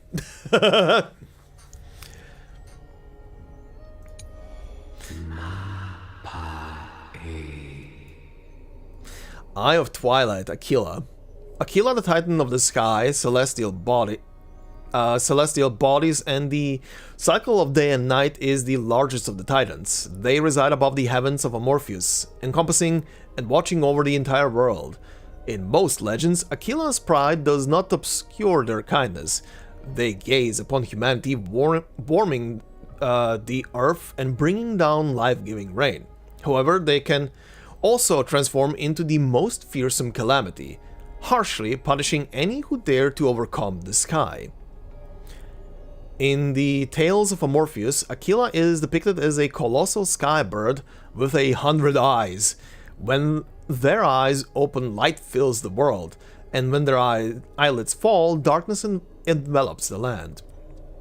In the war against the Calamity Titans, many of Aquila's eyes were blinded. This is why many city-states of Amorpheus are now shrouded in eternal night. Aquila is also the god of creation and invention, credited with creating the mechanical beasts scattered across the land. Engineers and mathematicians frequently pay homage to this 100-eyed deity, hoping to receive inspiration and enlightenment from their blessings. Okay.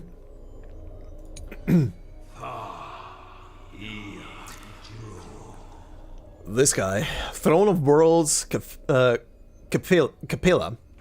Capella is the omniscient, omnipotent god of original creation that holds up these skies. It is said that they were once a monarch that sat atop the throne, but now they are the god that bears the dawn device.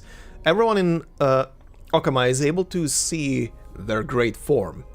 Capella was born from the combination of lightning bolts from the sky striking the spine of the earth. They were then given the duty of the creation of life. The first humans of Amorpheus were created in Capella's own image and given life. Capella loved these tiny beings so deeply that their majestic figure would always remain in the mortal world to accompany them.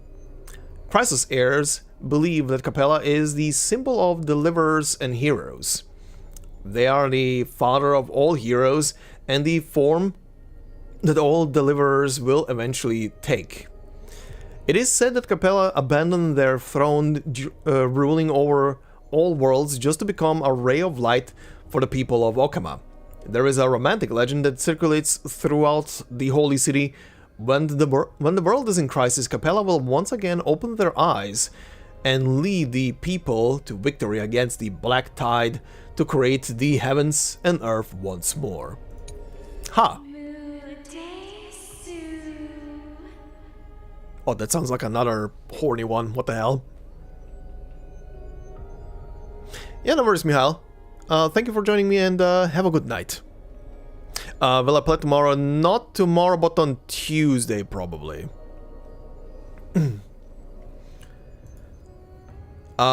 Chrysalis of Gold, Nestia.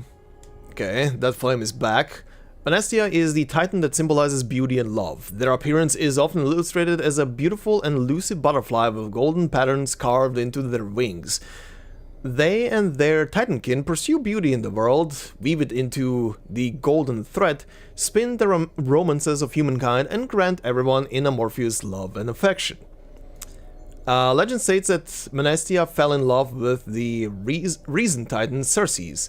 They sat under the giant tree for a long time, endlessly confessing their love to the titan, but Circes never responded. Menestia passed away crying tears of blood, and arose reborn from their golden cocoon as a humanoid figure. Covering themselves with their broken cocoon, they set out on a journey around Amorpheus with the blessing of their kin. Finally, Menestia returned from their adventures with the love of family, friends, and true love gathered from the world, wove them into their golden chrysalis alongside their body and heart, and gifted them to Circes. In the arms of their lover, they were reborn into the chrysalis of gold. Ever since this moment, the butterfly and the tree have been inseparable and dependent on each other for survival. Today, shadows of the past are cast across ancient ruins. These shadows that drift like scattered veils carry memories of the past. They are legacies that must not be lost. The divine powers of Menestia gather these threads and weave them together, one by one, to reveal destiny and prophecies.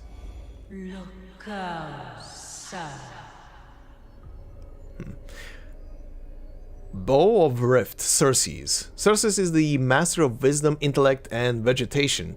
They wield authority over ecologies, knowledge, and rationality, and people refer to them as the hermit in search of wisdom. Nature is Circe's courtyard and also their library. They allow people to study and rest there, and convey their knowledge to the ignorant tireless and generously. It is under their guidance that civilization and cities began in Morpheus. Circe graces the world in the form of a grand and holy tree. Where they take root, vegetation spouts to become a massive forest, and here scholars walk by their side, enlightened in reason and thinking in debate, creating courts in search of new learning. They also gifted a sea to Kephala, allowing it to become the Garden of Wisdom, and allowing scholars to seek the Titan's wisdom even if they stand far from the holy tree. Circe's power infuses every last plant in Morpheus, from branches and vines to the very leaves themselves. In accordance with the pact they struck with Georius, they mediate life, allowing the green and soil to be in perfect balance. Upon accepting their blessing, the plant life can also gain the rationality to debate humans. This warns people to remain humble, for the truly wise might be the quiet ones around you.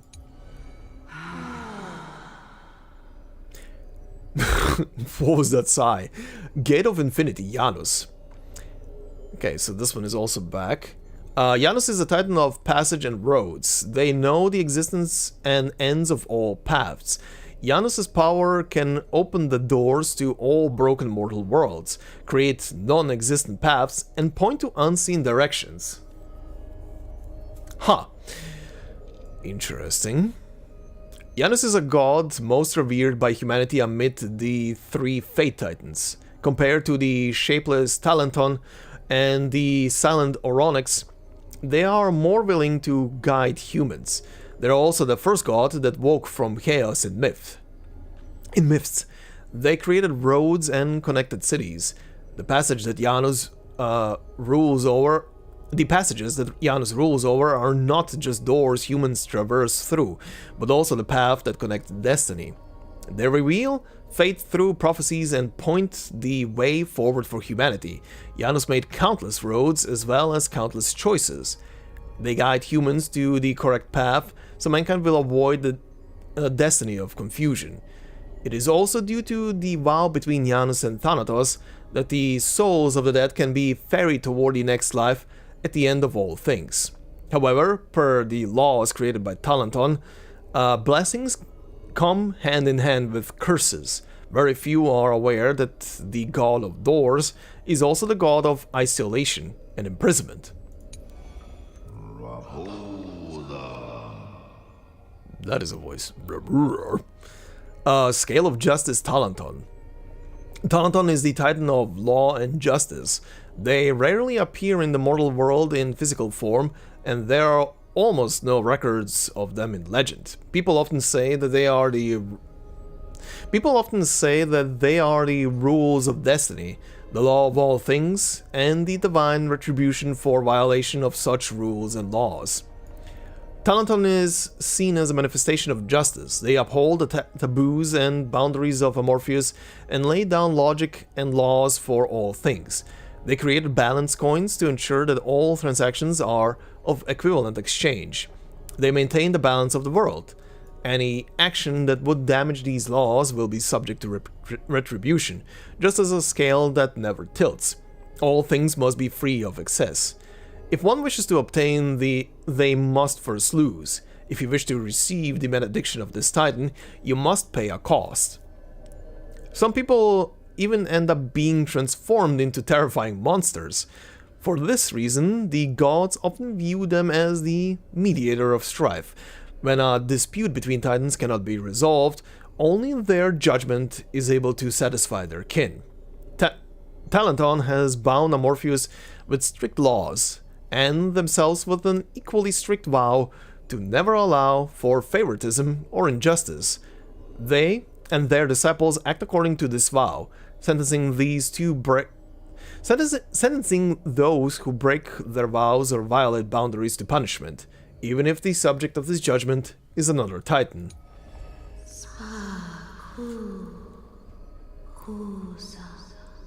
Okay, last one. Veil of Evernight, Oronyx. Oronyx is the titan of time and night. Before the first dawn created by Aquila, the world was caged in the purest darkness. When the borders and day and night were separated, the young Oronyx jolted awake from the newborn concept of time, heading toward the outer reaches of Amorpheus alone. There they materialized as the Evernight Whale, and henceforth remained afar from humanity, quietly spending their time managing the fabric of time. In the myths told by the Chrysos heirs, Oronyx is the most secretive titan, akin to the bottomless darkness itself. Artists are thus entranced by the titan, because the scintillating dots of light in the night's sky can awaken one's desire to understand a place within themselves. As the titan with mastery over time, Oronyx spotted all the past, present, and future of this world, allowing for the circulation of all things. They also collect many eroded memories to prevent them from being forgotten. Oronyx's priests can evoke incredible miracles with their secret rituals capable of bringing in the past to the very present, and they also can gain oracles of the future from their titan through the echoes across the Evernight Vale. Okay. As the echoes of the constellations fall silent, the next sound to meet your ears is waves. Titan's murmurs. The unfamiliar call carries a longing to take your soul's essence into the pool. Enter the tidal bounty. Ah! This is what this is. Obtain Celestial Ambrosia via completing Trailblaze missions and others. Okay. In the exploration of Morpheus, Celestial Ambrosia can be obtained through various means, such as completing missions, adventure missions, world missions, opening treasures in the world, defeating spirit thieves, Barthios that occasionally appears, collecting creation myths, and solving the brain teasers of Varix Leo.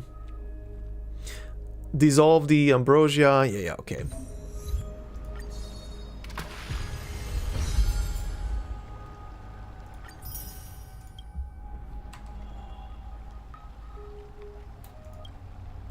The water returns to its serene state. How curious. It appears that you just have to bring Celestial Ambrosia back here next time to get something nice. Yes, thank you. So, did you hear it? I did. The first time I heard the voices of the Titans, I was just the boy playing with swords, oblivious to the meaning of life. To this day, I still don't know why the prophecy chose me. But I'm grateful for it. Without this journey, I might have already become a wandering soul on the battlefield. Alright, that's enough of my story. I want to extend a heartfelt invitation to you. Join the Chrysos heirs and aid us in hunting down Nikedor and retrieving the core flame from the Titan of Strife. If you still harbor doubts, I'll do my best to provide you with answers. How are the Chrysos heirs chosen? Unfortunately, the workings of the prophecy still remain a mystery to us all. The only reliable speculation is that it favors those caught in dire circumstances and bestows miracles upon them. Huh. Okay. Where are the other Chrysos heirs in the world? Legend has it that the first Chrysos heir was born millennia ago. Since then, the Chosen Ones began to walk this earth. Then came the Chrysos War. A conflict backed by the gods, yet one that brought much bloodshed and claimed many heroes. By the time of my birth, the tales of the Chrysos heirs had become more like legends than historical accounts. If there are others called forth by the prophecy, I trust that fate will guide them to us. Okay. How do you plan to fight Nikedor? Armed with courage and unwavering resolve. Our quest will begin as soon as Trian locates Castrum Kremnos. Without a doubt, it will be a momentous battle to the death. Prepare yourselves. Okay. The path ahead is bound to be perilous, and I won't impose my will upon you. Yet, if you choose to stay, I, Finam, from Aedes Elysiae, will spare no effort to bridge the gap between you and the Chrysos heirs.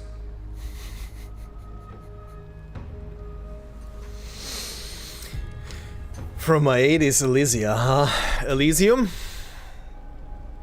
Thawing the ice in Lady Aglaya's heart won't be easy. But I will do my best as well. I'll leave the final decision to you. You don't have any comments? You're letting me make the decision? Seriously? You don't have any comments? I trust Finon, but I trust your judgment more. Okay. That's wonderful to hear. You truly are the hope of Amphorius. I've always believed that the journey of the Chrysos heirs is not meant to be the saga of a select few, and that we must unite all potential allies, especially heroic figures like you, once we triumph in the battle against Nikedor. That should dispel Aglaya's doubts. Lord Finon, our guests seem quite weary. Should we have them return to the bath chamber for some rest? My apologies, I got a bit carried away. It's been a long first day for you here on Amphorius. Be sure to rest well in the bath chamber. I trust that Trianne will have returned with news about Castrum Premnos by the time the two of you are fully recharged. Uh-huh. Well, that was a lot of drama for one day. Let's go. With Pinon's guarantee, we can at least take a moment to rest without any worries. I kind of feel like we might have forgotten something. We got to take a photo of this place for March. I almost forgot. Good thing you still remember that. Let's capture the spectacle of the vortex of Genesis. Uh-huh.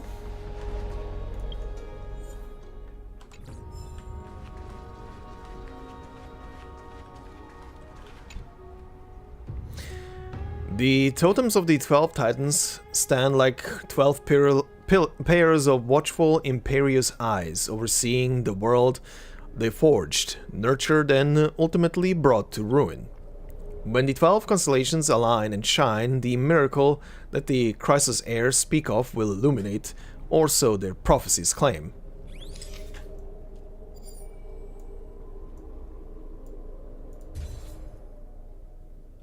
Nice.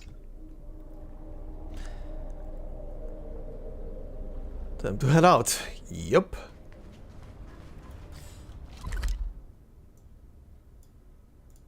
Well, time to teleport. Okay. It's still early. Where to now? Interesting.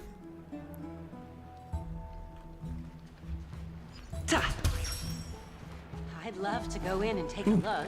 Hold on. There be a puzzle. There be a puzzle. Okay.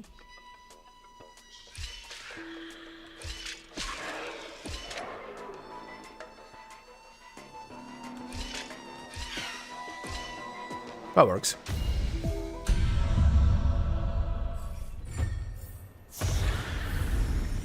Looks good.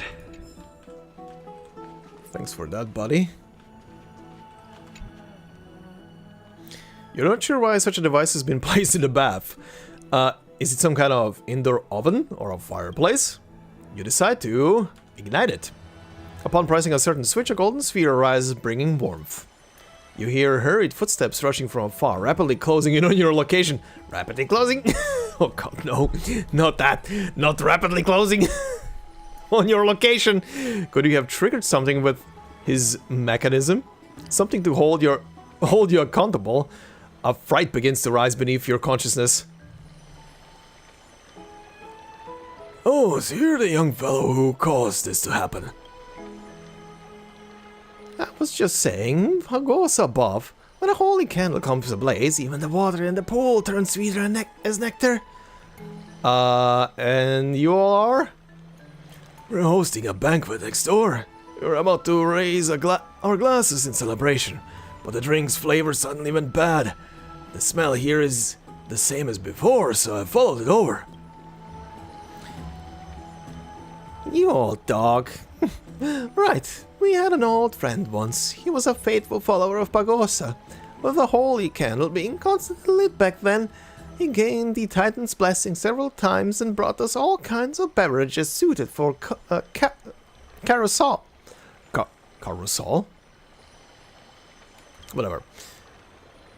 I came to take a look again and didn't expect to see the candle lit once more. Really takes us back. Sadly, our old friend, the Black Tide. Let's not talk about that. Come on, young fellow. I brought some food and drink from the banquet. Try some. Let's just treat this as a toast to old friends. Huh. Nice.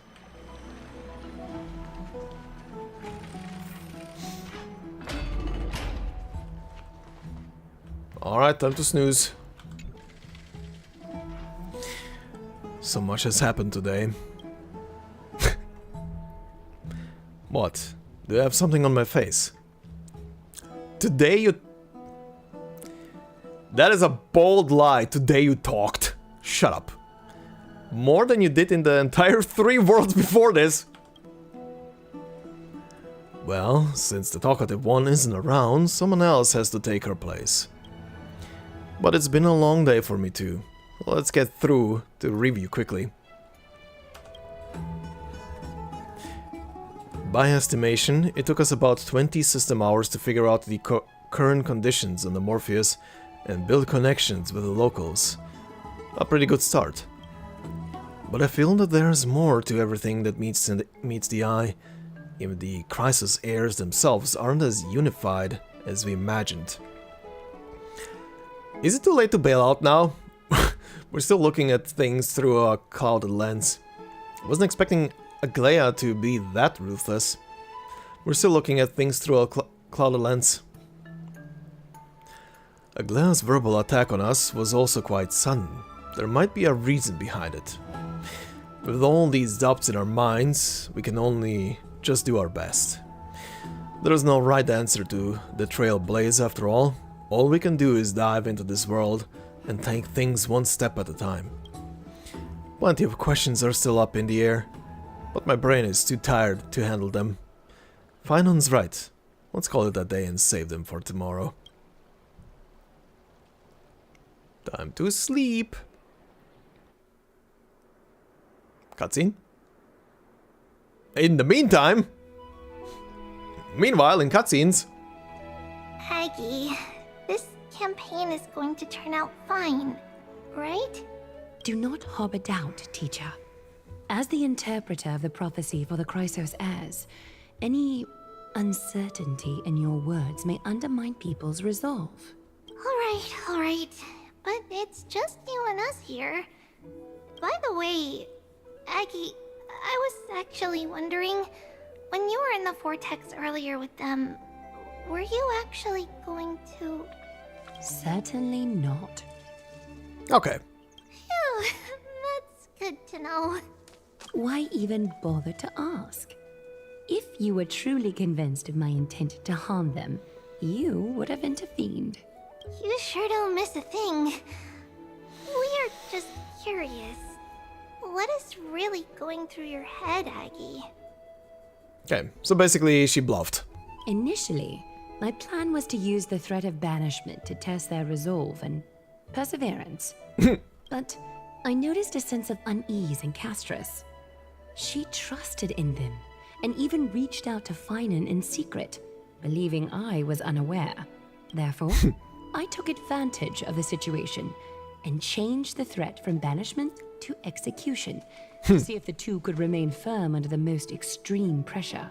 Simultaneously, it might also strengthen their bonds with Finan and Castris. Very shrewd. Do you have to go to such lengths for the battle against Nikador?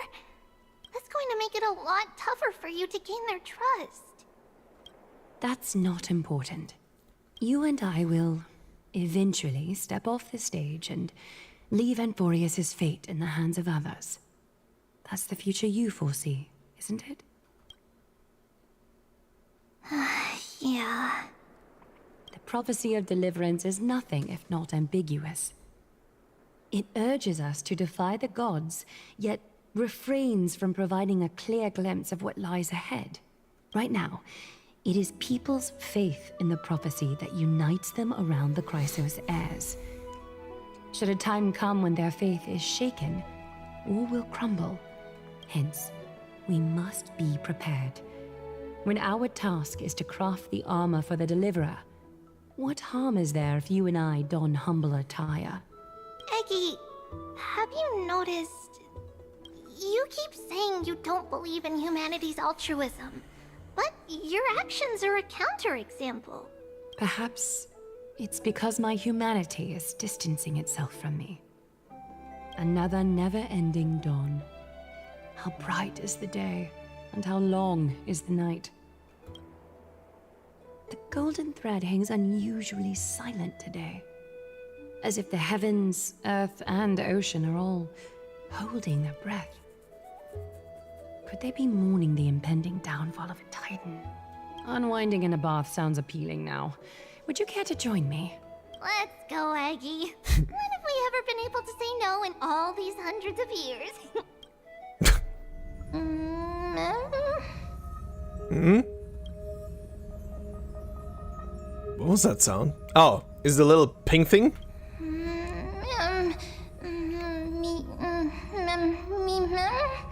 Sound? Who? That? Which? Who's talking? Calm down, calm down. This time... Next time. Tell me who you are. Is that you, Stellaron? Oh, shut it. Someone's trying to sleep here. Tell me who you are. Who is? You... I? Who am I? Broken, lost, want, complete. Sleep, go sleep. Disturb, should not. Uh-huh. Am I dreaming? Feels like there's been a voice talking in my head all night. I should probably mention this to Danhang. Uh-huh.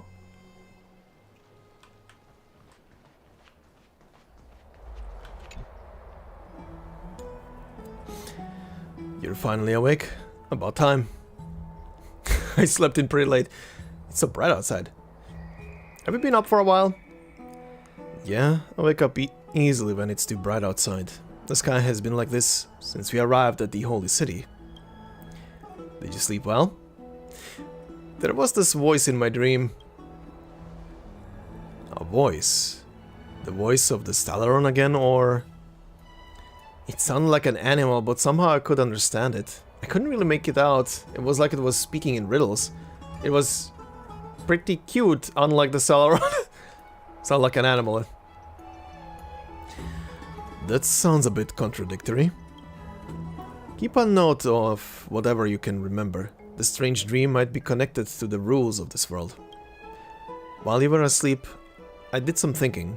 I believe the most pressing concern is still how the people of Amorpheus view what's beyond the sky. Unfortunately, contacting the Express might not be feasible for a while.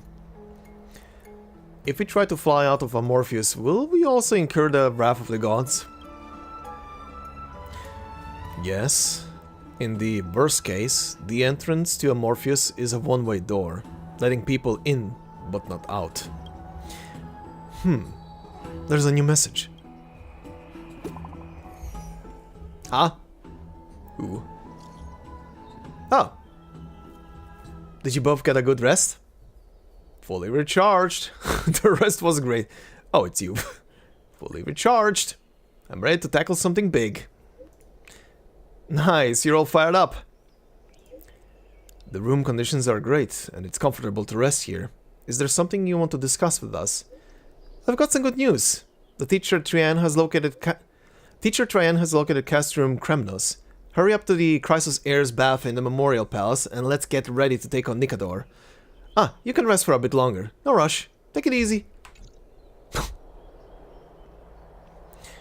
I wasn't expecting the expedition to set off only after a night of rest. Let's set the question aside for now. The Chrysos Heirs are getting ready to mobilize. That was quick.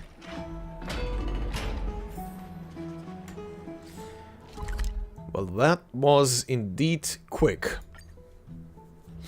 Okay, let's see.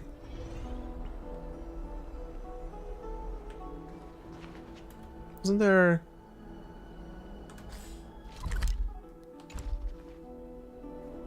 Where the fuck do I see it? Okay, whatever. Hi there. Hey, great to see you here. Entrusting our fates to two strangers? Is this madness or folly? Maybe both. You should really make more friends, Mighty. Heroes, your attention, please. Trian has returned with news. For the first time in many years, we have dispersed the fog around Castrum Kremnos and verified its location. The awaited moment has finally arrived for the Chrysos Heirs. Our path forward is now clear. Vanquish Nikador, the violent Lance of Fury, and bring the core flame of strife back to Arkama to fuel the prophesized miracle. This is an arduous mission, and I must heed the voices of all to determine the best candidates for this campaign. Should you harbor any thoughts, this is the moment to bring them forth. I, Finan, of Aedes Elysiae, wish to join the crusade against Nikador. Furthermore, I recommend the two warriors from foreign lands. They have fought alongside me against Nikador's double, and I have full faith in their bravery. That sounds really dangerous. Is it too late to back out? Guess we have no choice but to give it our all.